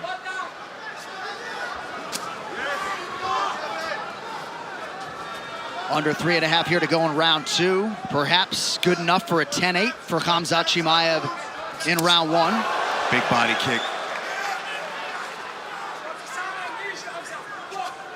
And we are watching a KHAMZAT Chimaev that has evolved in a sense of he's taken a much more mature approach to the way that he's fighting this fight against Kamaru Usman. So while he may not tell you that he respects him, you can tell that he does in the way that he's fighting him. And after a dominant first round, could be 8 minutes away from a guaranteed title shot, so perhaps some risk mitigation as well. Nice low kick from Chimaev. But if you're Kamaru, the one thing that Gilbert Burns did to find success is took chances. Gilbert took a lot of chances, and by taking those chances, he did take damage, but he put Chimaev in spots that we had never seen him in before. Yeah, he was aggressive with coming back with the strikes. Oof.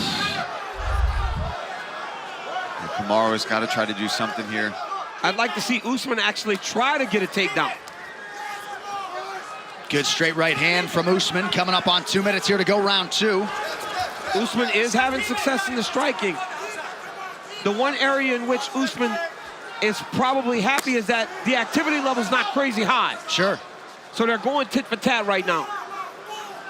Right, 5 significant strikes landed for Usman unofficially, just 7 on 18 attempts for Chimaev thus far. Is it interesting that Chimaev has completely slowed the pace here in the second? Do you think he potentially has worn himself a bit in the first? Sure. It's very odd for me to be watching how much slower he has approached round number 2. Because by taking his foot off the gas a little bit, he's allowing for Kamaru Usman to be in the round. After round 1, we had no doubt who won. But I mean, one big explosion from either guy right now, and you would think that they're ahead in round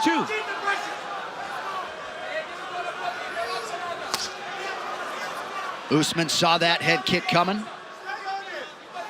Again, a feinted level change slash shot there from Usman. Yeah, it makes me wondering if he's trying to feint these takedowns to set up a right hand, John. There it is, Paulie. On cue, a jab and a beautiful right from Usman. And now a low leg kick. Yeah, that was a nice calf kick there from Kamaru. If he can keep this fight going at this pace. Yep. However, though, if it was a 10-8, he's got a lot of work to do. Can certainly argue he's winning round 2 through 4 minutes. And it would be a 10-8 based on duration of the control, because while KHAMZAT did have control and threw the, oh, what a shot. Beautiful shot by Chimaev. I mean, his timing on his takedown entries are very impressive. But why not sooner, DC? Why not sooner in the round? I think just kind of knowing that it would take a lot of energy to control Kamaru Usman as he did in round 1. And I mean, he got this takedown with 30 seconds left in the round. Usman's holding on to the chest wrap. So Chimaev stuck there, but he did get the takedown. Usman came in 97% takedown defense, had only been taken down once, 3 times tonight by Chimaev, who now pops his head out. Crazy.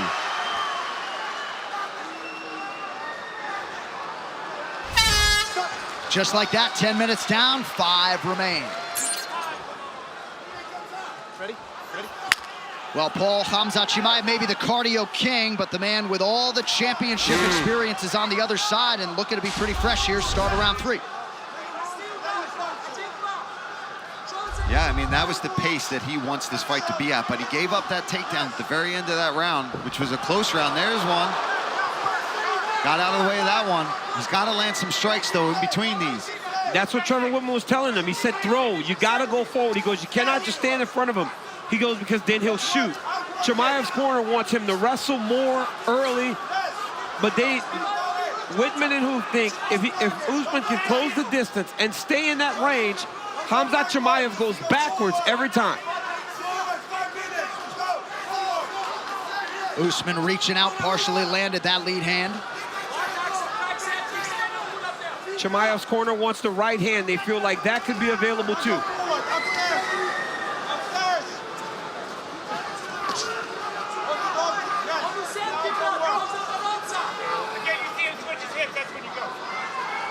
Fight just feels like it's happening so quickly. Yeah. Gonna do really well from here. Keep the footwork going like that. Chimaev has got to shoot. But I don't know where his energy's at right now, guys. Inside leg kick for KHAMZAT CHIMAEV. Kamaru Usman, when I asked him, is it you have to win this fight or, oh wow, Chimaev's in a double leg here. This is good for Chimaev here. This is what he needed. Usman's got to get desperate here. Tremendous pursuit on that takedown for Chimaev. Chimaev is one of those guys that if he gets close to your leg, he can grab an ankle and he'll build his way up to your body to take you down. This is exactly what he needed. So Kamaru Usman was getting the better of the exchanges on the feet, round 3, and now Chimaev's world. What a tremendous show of maturity by KHAMZAT CHIMAEV to deal with the adversity that he was dealing with in this round and still go and find his position. Kamaru has got to get up. He cannot end the fight here on his back. Usman preventing the mount nicely there. Under 2 minutes now to decide it. The way to get out of here is to first get your left arm underhook. Get to your right hip and start to build your way back to a single leg if you're Kamaru Usman. If you're KHAMZAT CHIMAEV, it is perfect. He's flat on his back. You got him under control. Do not let him start to get up to a hip. He's got the underhook. Step 1. Step 2, get to that hip, get up to your elbow on the right side. And protect your neck while you're doing it, though. Chimaev is recognizing it, though. Yep. Yep, controlled the head there of Usman, not allowing him to get up to that hip any further. 1 minute now to go. Chimaev working on his 4th secured takedown on 12 attempts tonight. And if you're Usman, desperation time to try to leverage a hip, somehow, some way get upright. I don't think it's going to happen, John. No, Chimaev is so heavy on top. He's so heavy on top. And that is where you see a guy that has been dealing with the idea of going up and All right, gentlemen, you got your instructions earlier. Protect yourself at all times. Obey my commands. Let's touch gloves. Good luck. Shon will make his opponent go first in that department as he readies for battle in his adopted home city of Las Vegas. Abus Magomedov, proud to be Russian-born, but proud to represent his home of Dusseldorf, Germany, where he moved at 15 years old. Second UFC appearance, but he has 30 fights to his name, 25 wins, Shon, 20 of those inside the distance. This fight clock is brought to you by Toyo Tires, the official tire of UFC. Magomedov, the underdog in white, Sean Strickland in the black. So what we're going to see from Sean is predominantly a jab attack, right? That's what he does. And then as he finds the opening, he finds the rhythm, and he feels safe. He starts to unload with the right hands, the left hooks, starts to swing a bit. But as we see here, Magomedov not giving him chance to do that. Hate to see that early in the fight. It's never good, but 25 seconds in. Looks like I went to the Go to the left eye or the right eye, Strickland. Give him time. He's taking right eye. Oh, man, there's some redness, too. There might be a little bit of residual damage on that. Let's have a look. Ooh. Yeah. It was the ring finger. I think it was the ring finger that got in, but I think both got a scrape. Ooh. Yeah. Yeah, that was decent. Oh, man, he gave him the old 1-2. Yeah, not the 1-2 that we're after. No. All right, so the ringside position's coming in. I think I just heard Strickland say I can't really see. Yeah, I think that's what he said as well, yeah. which would be devastating. Let's use a cold compress like we talked about. All right, 5 minutes to recover for Strickland, should he need it. Stay with him. Hey. Which is a brilliant Fingers rule change, outstretched, by the just way. like we Yes, talked it about. is. Because that was only changed kind of recently. It used to be 5 minutes for a groin shot, but for an eye poke, you had to make a decision real quick. Can you continue? Fortunately, they made the change, as I said. Yeah, and the pressure to make that decision. Of course you want to continue, but...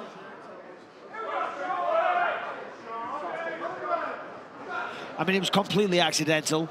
We do have to be in control of our weapons. He will receive a stern warning, but it wasn't on purpose. The problem is the fingers are exposed because of the grappling. We all know this. Let's take another look. But, you know, the fingers are out there, you know. Oh, that's straight out, yeah. Yeah, that's a foul now. Well, it is. The fingers have got to be facing the ceiling. You know what I mean? Because he wasn't even trying to punch. Stay in the corner right here.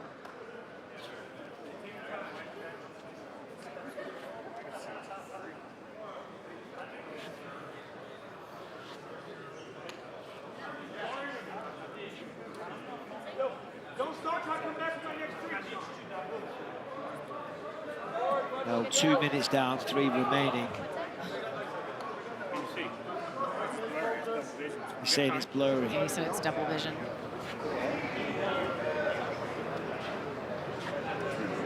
I think we all know Sean Strickland is as tough as they come, but he's got to be smart about this. You don't want to You got to be smart go what to you say, too. Yeah, exactly. Well, you got to be very careful what you say. Yeah. One wrong word, you know, you might just say it in passing. You might just be not really meaning the words that come out your mouth. But if the doctor hears things like, I can't see, they'll call this off.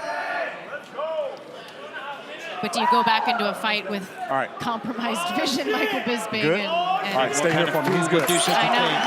All right, here we go. We're on. There we go. Hey, up or fist. That's a hard warning. Yep. All right. Well said by Mark Smith there. Tom in. Fight. Now, Abus got off to a very aggressive start a moment ago at the start of the round. Left hook there. The front kick, what he used last time, sees the variety of attacks. And there's a lot of snap and explosion behind them. Yeah, the kicking game of Abus is at the forefront of his striking, and it's gonna be up to Sean to figure out how to deal with those long, long weapons that Abus has.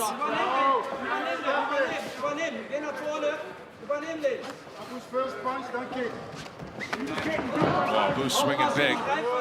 Strickland in that unique style, Laura, that you talk about, able to block a lot of those looping shots. His ability to see shots coming and to hand fight and to sort of, you know, use this almost like a modified Philly shell, which quite frankly in MMA is not necessarily advisable, but he makes it work for him. It's one of his best assets is his defense, but that's a nice shot, though. It can get him in trouble like it did in the Pereira fight. Among active middleweights, he has the highest striking defense to Sean Strickland with that style. Bisping, go ahead, sorry. No, you're fine, bud. I'm just saying Magomedov landed with that left hook a second ago.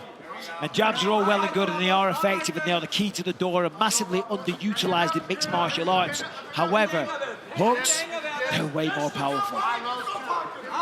That's not to say you can't knock someone out with a jab. You can. You can break the nose. You can bust them up. But right now, Magomedov throwing with a lot of different attacks.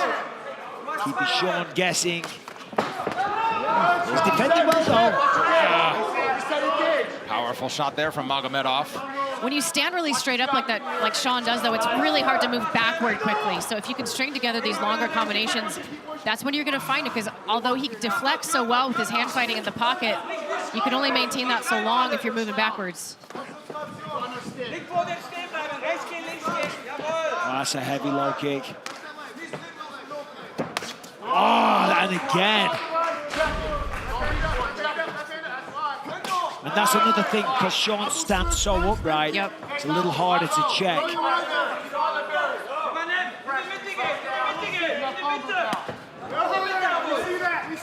blocked that one with the hand. And so far, starting to advance a little bit more. Really nice jab there by Strickland. Backs up Magomedov to the fence now. 2 minutes to go, round one. And I think that's what he needs to do, is just really cram the offense of Magomedov, stifle him, stuff him, get in his face, and kind of crowd that kicking range if he can do it consistently. yeah, but those body kicks, those teeps, he's driving the toes into the midsection. They're going to add up. They're going to slow down the breathing and just slow down the pace of Strickland as this fight progresses. And if you remember from the Cannonier fight, it was the leg kicks and the body shots that really gave Sean issues in that fight as well. Sean's doing a good job for the most part of blocking these big hooks. The hand placement is nice. He's using the hands to block them. But there's a head kick that gets through. Biggest strike of the fight to this point, and now he follows it up with a change in levels. 85% takedown defense for Sean, but he gets taken down. Yeah. Oh, right. And now we'll try to squeeze. Got to be careful. I mean, we've always talked about it, that Sean's good on the ground. I remember the first time I ever trained with him, we did stand up only. And he did okay, you know what I mean? But I was more experienced, so, you know, not saying anything. But he goes at the end, he goes, hey, just letting you know, I'm even better on the ground. And I'm like, all right, buddy, relax. Strickland passing the first ground test as he explodes to his feet pretty quickly after that. Yeah, it's going to be hard to submit Sean Strickland. But in mixed martial arts, as I've been saying all night, you soften them up with shots first, opportunities are presented. Well, a 5-round fight definitely favors Sean Strickland and his style, because he can do this pace, this sort of paper cut pace for 8 rounds, 10 rounds if he needed to. Yeah, and certainly on the side of Magomedov, he's using way more explosive movements. Yep. You know, the pace what he's putting out here throughout 5 rounds would be hard to keep. Strickland is a much more economical style. Look, he's just throwing out little jabs here and there, taking his time. It's favored to 5 rounds. Magomedov is almost sprinting the entire time. Oh, counter shot there from Magomedov. Strickland and Magomedov head to round 2. Right here, Sean. Derek Nixick out of Extreme Couture. Pleased with the work that Strickland did in the first 5 rounds, considering the eye poke, considering it's a 5-round fight. They like the effort. Yeah. I mean, I think what he's saying is, look, listen, we lost that round, okay? But more on volume, not necessarily a ton of damage scored against you. You're still calm. You're not getting outclassed. Yeah, you lost that round, but we got 5. We got 4 more. So let's not panic. There's nice a good 1-2. And I think that's what Curtis was talking about. They wanted to double up the jab, and it led to this. Strickland starting to swarm a little bit and send a message.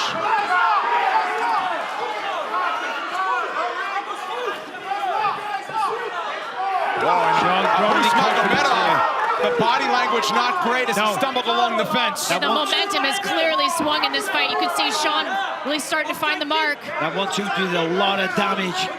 Magomedov, as you say, he's completely changed in posture. The look on his face, the confidence is gone. Well, and he's breathing hard as well. And Sean, I mean, the exact same expression as the beginning of round 1. Left body right there. Abu's left body right there. That's a nice combination by Sean. And he does stay very calm in these situations. And again, countless hours of sparring that will do that. Nice combination. Abus Magomedov is going to be... punches he's stringing together there. He can't cover up like that. He can't go into a shell and just allow Sean to tee off. There's a good 1-2. Cuts right through the guard. This feeling right here is what Sean Strickland lives for, knowing that the finish is starting to roll his direction. Sean's very accurate now. Landed almost at will. There's a fire back from Abus Magomedov, but again, the body language is not great. I think Abus would be smart to start mixing in some level changes, look to clinch up. Well, the left hook just hurt him. He's going to be looking to see a 3rd round. Magomedov not looking good. Sean Strickland growing in posture, growing in confidence, putting together combinations. And Magomedov is on shaky legs. Halfway through round number 2, and Strickland has Abus Magomedov on the ropes. I think if Sean starts to vary his target a little bit, look for some uppercuts, look for some hooks. Right now he's just throwing these straight shots. And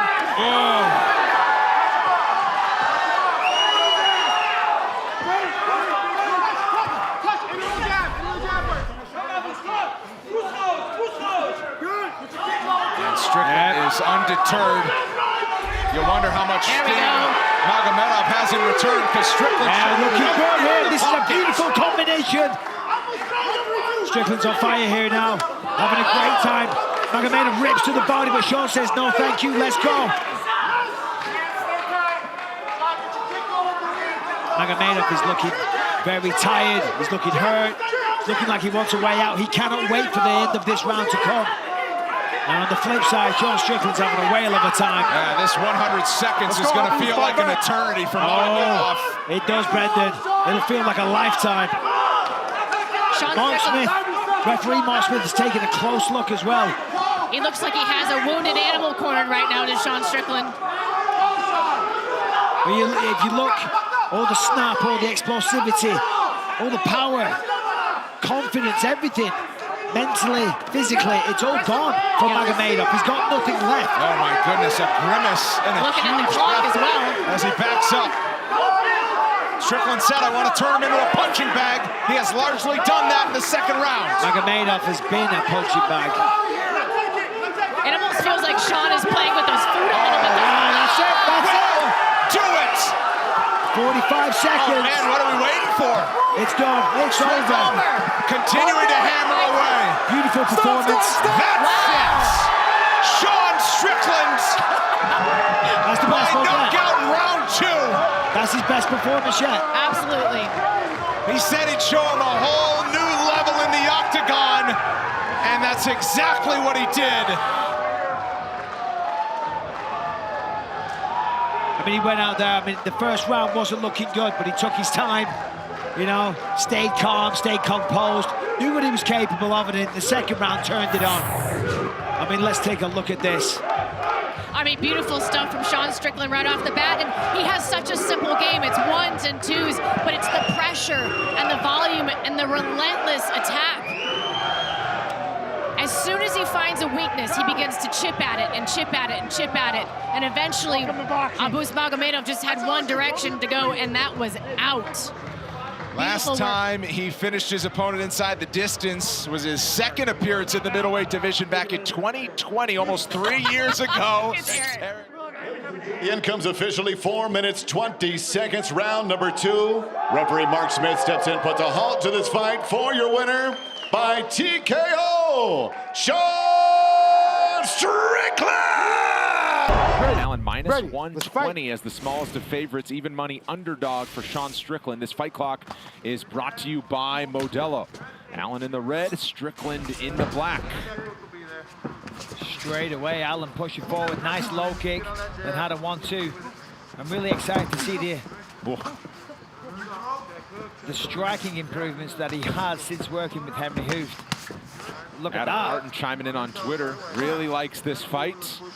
Says he hopes we hear the Strickland smack talk, which we heard a couple of weeks ago when he fought on Halloween. Strickland was gabbing all fight while he was beating up Jack Marshman. Brendan Allen was asked about that this week, and he said, with the way that I attack, he's not going to have any time or room to talk. Yeah, well, I was just going to say, the kind of pressure that Brendan Allen puts on people, I don't think he's going to be saying much. He's going to be too busy thinking about the fight.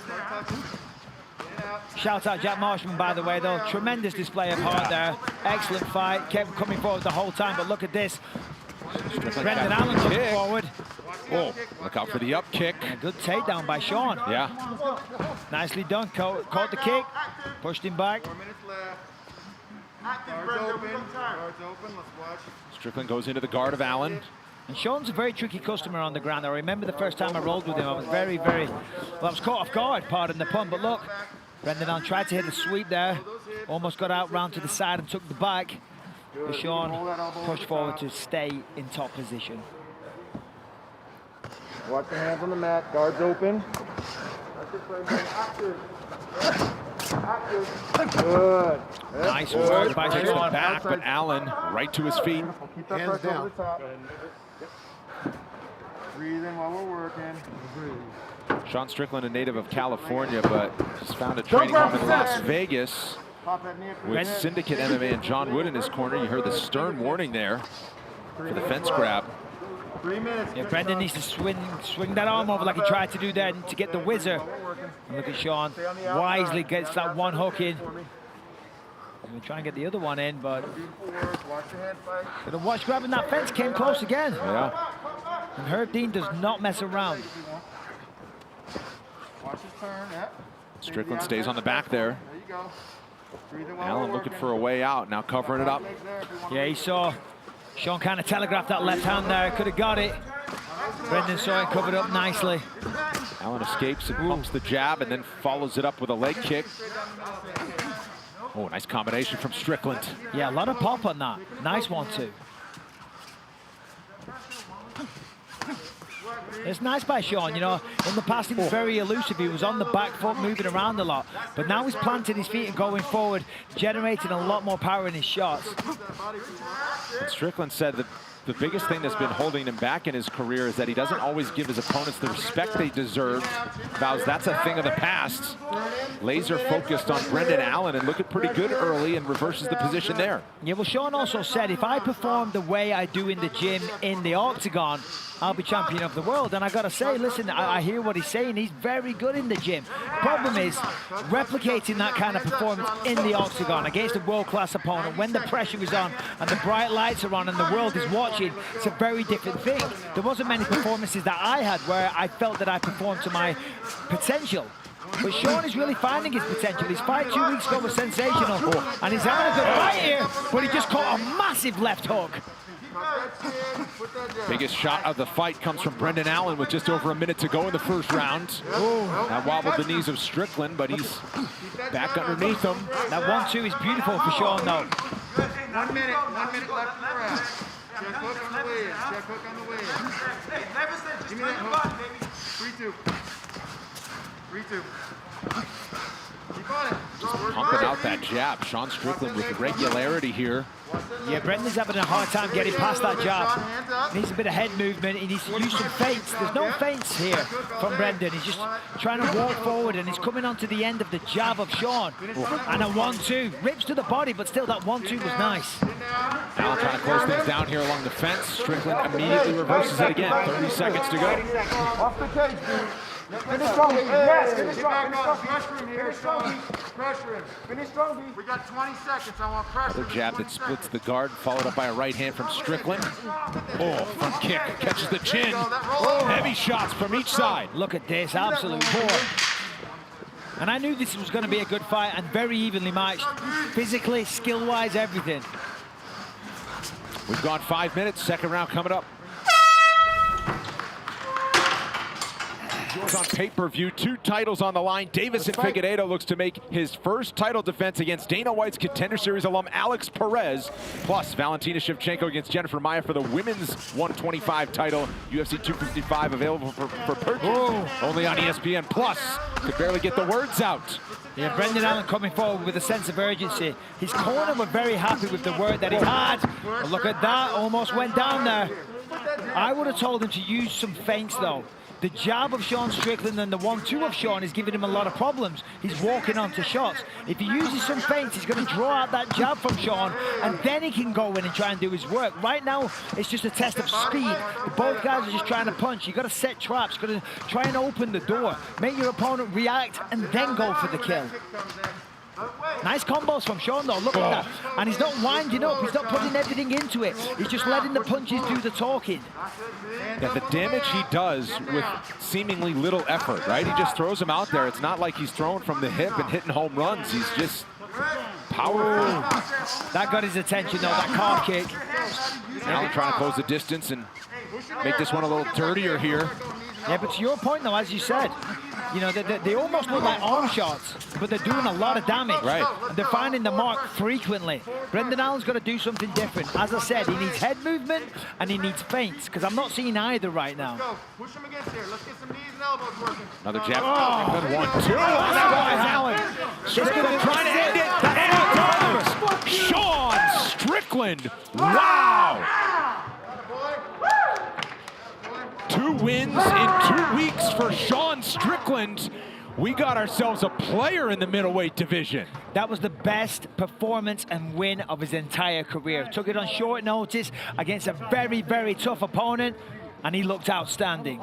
Now time for Impact Performer, brought to you by the U.S. Army. High impact from a lot of strikes for Sean Strickland. Yeah, as you said, he was just throwing them out there. Wasn't looking for the knockout, letting the punches do the talking and putting together combinations one after the other. And look at this, when he had him hurt, went in for the kill, and Herb Dean saved Brendan Allen from a lot of damage there. And that was a huge win for Sean. Brendan Allen is top of the food chain. Sean Strickland looked sensational. Ladies and gentlemen, referee Herb Dean has called a stop to this contest at 1 minute, 32 seconds of round number 2. Declaring the winner by TKO, Sean Tarzan Strickland. KHAMZAT CHIMAEV. Minus 525, the betting favorite at close against that man. Keeper of UFC Timex watches have taken a licking and keep on ticking since 1854. Gilbert stuffs the takedown so far. Chimaev with the clinch. Burns expected a frantic pace early. He's going through the middle with those knees. Those went, it looked like they went right to the cup. Yeah, Gilbert gave the ref a look. My heart's through my chest right now. Honestly. Mine too. This is the most highly anticipated matchup in a long time. Because we want to know what's going on. How good is this guy? And so far, he's got Gilbert in a real bad situation. Toyo Tires, the official tire of UFC. I promise I will not interrupt you, man, a lot. Oh, you're good. Hamzat is an elite wrestler. Man, he's just dragging him around. One of the things that's so shocking about him is how big he is. He's a big welterweight, no doubt about it. Gilbert has fought at 155 pounds. And of course, Hamzat has fought as high as 185 pounds. Gilbert's gonna roll. Butterflies in full guard. Gilbert does have an outstanding ground game though. 4-time World Brazilian Jiu-Jitsu champion.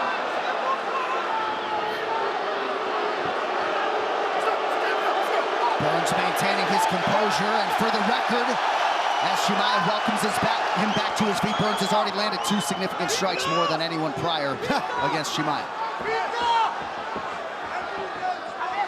I know Gilbert, he's not going to be happy with that stat unless he lands a whole lot more tonight. Gilbert is dangerous. He's got to try to control himself. There's a lot of hype behind this fight, a lot of pressure. Good calf kick there from Burns. Very nice located. Good right hand by Burns as well.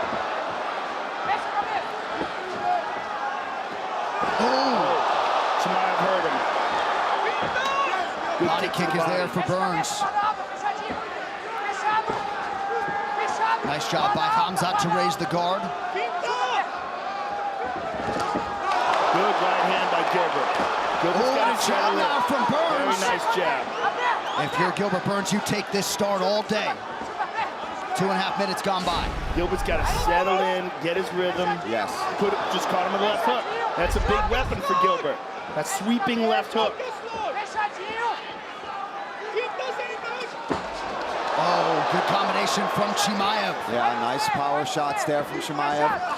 Gilbert, though, not being scared, moving forward, landing his own shots. This is crucial. Good right hand over the top by Gilbert.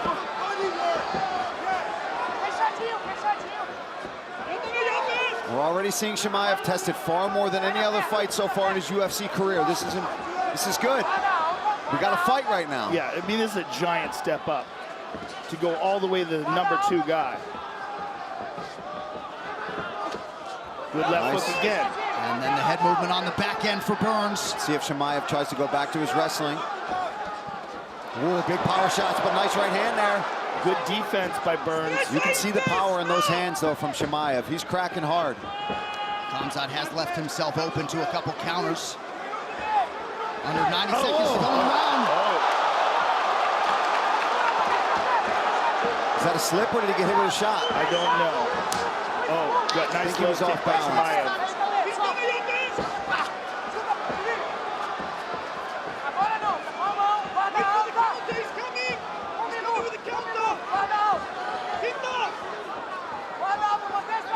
He overswung. Yeah, it was a swing and a miss that made him fall. Good kick there by Chimaev. Watch as Burns recovered. He split open bad. Yeah. It looks like that's in the top of the head, though. That's a nice right-hand connection from Chimaev. Good jab from Burns. That got Chimaev's attention. We caught him in the middle of the kick. We're getting to round 2. Sat Gilbert down here. It's just a beautiful, I mean, right on the money. Perfect jab as Gilbert's also coming into it, stepping forward. Chimaev lands a perfect right jab right down the middle, sat him down. But listen, Gilbert survived and he was fighting off of his back. Here's a big elbow. This is what split Gilbert open. But hey, we're in round 2 right now, okay? Well, Tuesdays catch up on all the latest MMA talk with DC and RC, Daniel Cormier and Ryan Clark.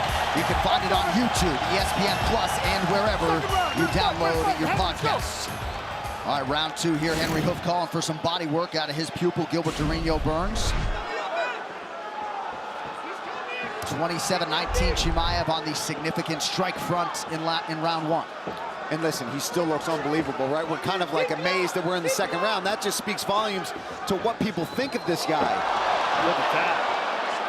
Takedown attempt by Burns. I'm just so glad we got a fight right now. You want to see a young prospect like this tested against a guy like Durinho, and here it is. But Gilbert looks like he's settled in now. Nice right, check right hook. Yeah, that was a nice right hook. And look at Chimaev switching stances when he wants. So he's finding shots from different angles, which is confusing to the opponent. Yeah, he fights very well from both sides, which is why that jab was so potent from the southpaw stance. Yeah, because it's a power shot. Oh, right-hand counter from Burns. He got stung. Gilbert tagged him. Oh, that right hook from Chimaev, that power side. Nice Good body kick kick. to the body. Beautiful kick to the body by Burns. Nice leg kick from Chimaev. Don't miss Focus Feature Films The Northman. Fate Has No Mercy. The Northman only in theaters April 22nd.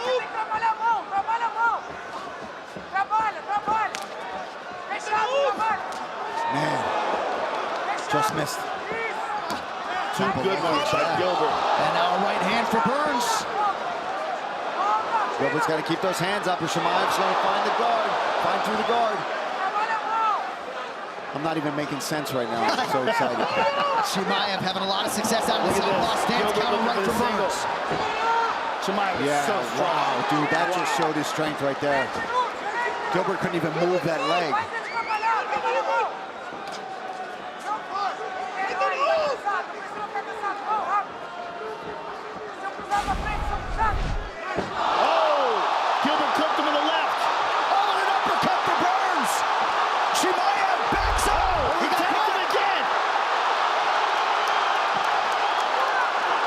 Gilbert's going in strong here in the second. He can't empty the tank, though. No, he's got to save something. He just got stung himself. A 1-2 from Chimaev. There's that right jab. Gilbert's got to be careful. There's a lot of time left in this round. Yeah, and we got to remember we still got 2 title fights after this. We have crossed the midpoint of round 2. John, I need a Modelo. Lower leg kick is there for Chimaev. If you had over a round and a half, those tickets will cash tonight. Wow. Oh, Chimaev is slowing. But as is Gilbert. Gilbert's got his mouth wide open. Yeah, I mean, these guys are battling right now. Oh my goodness. Oh, that hurt him. Statistically, as we come up on a minute to go in the round, nice right hand over the top. Smoother now, John. He looks more relaxed. He's rolling with shots. It's still dangerous, but he's settled in. And he's clearly confident. This is where that body work that Henry Hooft wanted from his pupil would come in handy. Ooh, Burns dictating the pace of this fight right now. He's throwing that beautiful right hook. He's got to watch that right rolling hand. away from punches, too. Look, his head movement's good now. But Chimaev's still super dangerous. Oh my God, he's still got power in those punches right now. And Gilbert has to stand with him because it's up to Chimaev where this fight goes. Yes. It's been clear that Gilbert can't take him down. You saw that leg barely even moved from Hamzat. Oh, geez. Good right hand by Chimaev.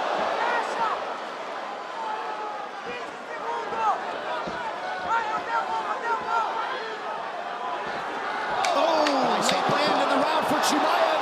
Oh, now he's down. He's down. Chimaev. Big elbows from Burns and a takedown from Hamzat. That was close. Whoa, what's this? Here's the other round. Right hand. Oh, Boom! my Look at goodness. that right hand. Oh my goodness. Look at it again. Oh my goodness. He looked backwards. That's how bad that shot hit him. He went down afterwards. Let's see it again. Oh my goodness. I mean, that is a picture perfect right hand by Burns. Now here's the end of the round. Oh. Gilbert goes to push him off and Hamzat slaps him. The unauthorized reproduction or distribution of this copyright work is illegal and punishable under law. An appreciative Jacksonville crowd getting a third round. KHAMZAT CHIMAEV and Gilbert Burns. That round easily could be Gilbert Burns. Oh, it is. I think. With that drop? With that drop, yeah. I think so. I mean, you never know how judges score things, but that looked to me. Yeah, like I mean, we're not judges, but that could be the first round of his career that he has lost. I mean, he stung him, rocked him, dropped him. He went from no strikes to getting hit a whole lot in this one. Longest career fight for Chimaev coming in, 6 minutes and 15 seconds. But he's still strong, still marching forward. He's still loving it in there. Listen, the guy says he's about that life, and he's proving it. Well, Gilbert just popped him with a nice jab. And Gilbert's full of confidence coming to this third now.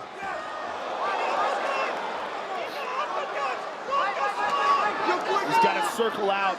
Yeah, he can't. He can't stay here against the fence with Chimaev. There he goes.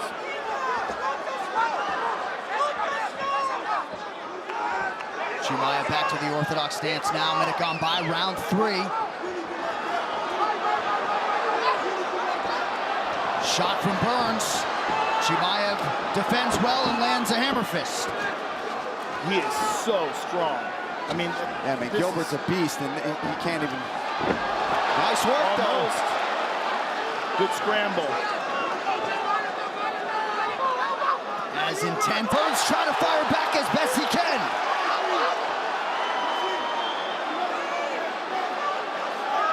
Both guys Burns laying is it out bleeding there. bad, and he's taking some big, deep breaths. Yeah, I think he's gassed, Joe.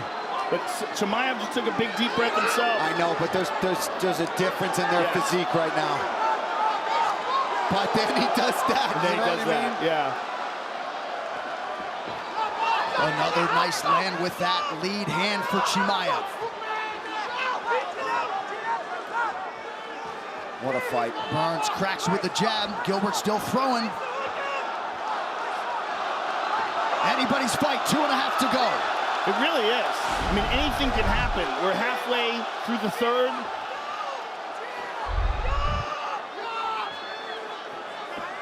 The lungs are burning right now. Yeah, Burns trying his best to move laterally, changes the level, attacks the body. Oh, still clubbing with that right hand, boy. You gotta watch out when you're swinging like that. Tonight's social media post brought to you by Icon Meals, fueling the competitor in you. Get 30% off your first order today at iconmeals.com/UFC. Hamzat has a nasty uppercut. Oh my goodness, Gilbert Burns. Just when I think, all right, he's fading, he's out, comes forward, starts landing punches. Well, have you seen his grueling strength and conditioning routine that he does down here in South Florida? Yep. Oh yeah, he's big on that. Shout out to oh my goodness! Oh, he tagged him with the right hand. Oh, he almost tagged him with that second one. Oh, Hamzat tagged him. This is the craziest fight that I have ever called. 100%. Burns still throwing fire, blood in that right eye causing issues. Well, on a night we hear that Cub Swanson and Duho Choi's fight is going into the Hall of Fame. Maybe this one will join him down the line. Oh, 1 minute to doubt, go. No doubt.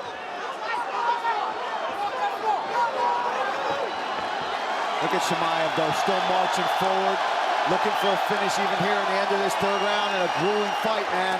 Oh! Big right hand by Burns. Oh! Crack from Burns. 3 in a row now. Chimaev says, bring it.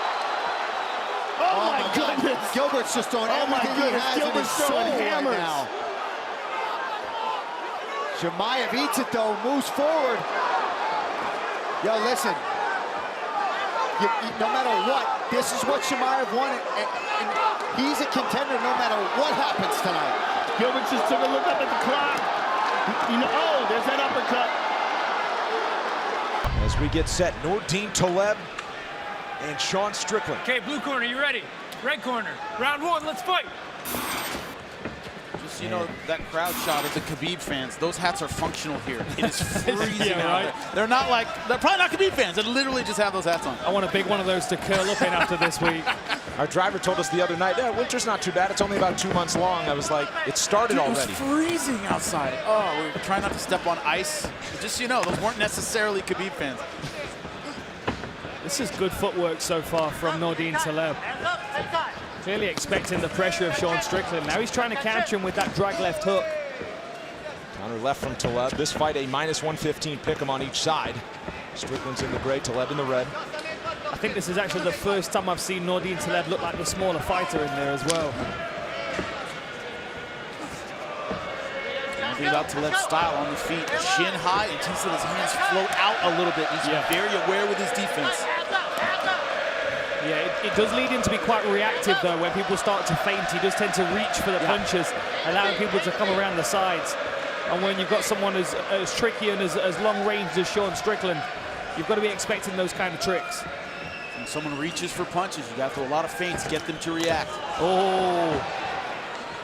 See, that's where he edges his bets in this fight, when he plants his feet and he starts to trade power shots. Especially as you were mentioning on the walkouts with Strickland holding his head so high. Yeah. You know, he fights tall, he fights like a very tall fighter. But the vulnerability there is the chin's in the air. Taleb so far through the first 2 minutes content to counter with the left. Let Strickland lead the dance. Born in France, Taleb moved to Montreal when he was 25 years old, turned pro in MMA 2 years later. He has settled with the team at TriStar. Strickland is starting to react to those low kicks a little bit. We're seeing some redness on the inside of his lead leg, which is nothing compared to what we've seen tonight with the heavyweights earlier on in the card, but it's certainly bothering him because he's reaching for the kicks when they're coming in. One thing you don't want to do is get caught reaching for a kick. When they go high, you have nothing to guard with. Good rule of thumb is deal with leg kicks with your legs. Yeah. Nice. Once he reaches for that leg, just like you called it, Dan. Go high with one of those, it might be lights out.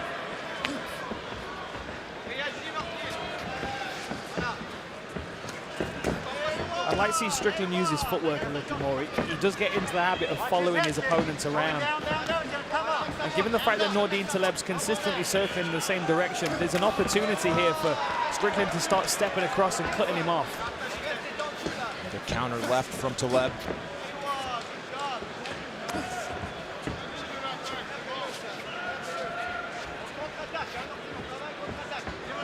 One thing about Strickland too, moving forward takes away that range. He's the taller guy, but he's the one moving forward, kind of always going into Nordine Taleb's range. He never throws the jab and makes his opponents come to him. He's always walking forward. Absolutely. And that's allowing Nordine Taleb to start slipping to the outside, throwing over the top, and again threatening with the low kicks. Oh, that was a nice lead left hook.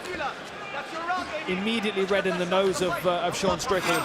That was a good jab. I'd like to see some more of that.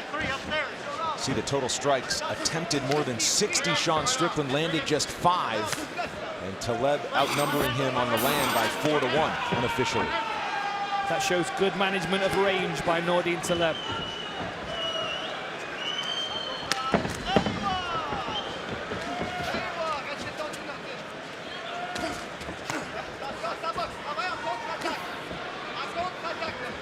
And we welcome those of you on FS1 joining us after watching Cal upset the Washington Huskies.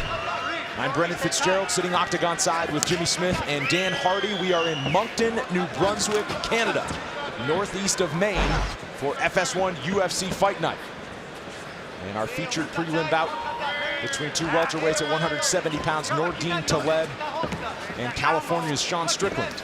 And so far it has been Taleb landing the counter strikes and landing the heavier shots on Strickland through the first round. You saw that tentative kind of leg lift reaction to the leg kick. That is not good. Yeah, Strickland's starting to throw some punches that are falling short, and instead of halting the attack, he's starting to reach even more, which is now exposing him to the, oh, that was a beautiful lead uppercut from Taleb. Yeah, there's the inside low kick again and again. Final seconds of the first round. We'll be back with the second round after this. As we get set to go here in the second of 3 possible rounds at 170 pounds. I very much feel like it's Sean Strickland that has to do the adaptive work going into this round, because his forward pressure is getting a little bit predictable. The inside low kick is starting to really take effect. He's starting to reach for that kick, and now he's throwing punches that are falling short, which allows Nordine Taleb to stop reacting and countering. And also, every time he reacts to that lead leg kick, his balance is going completely off because he's just lifting up his lead leg. Not stepping forward and checking it. He's lifting it up, which takes away his balance, makes him vulnerable to combinations just like that. Practically falling forward every time he kicks out that lead leg. Leaving him vulnerable for the uppercut that we've seen Nordine Taleb throw a few times.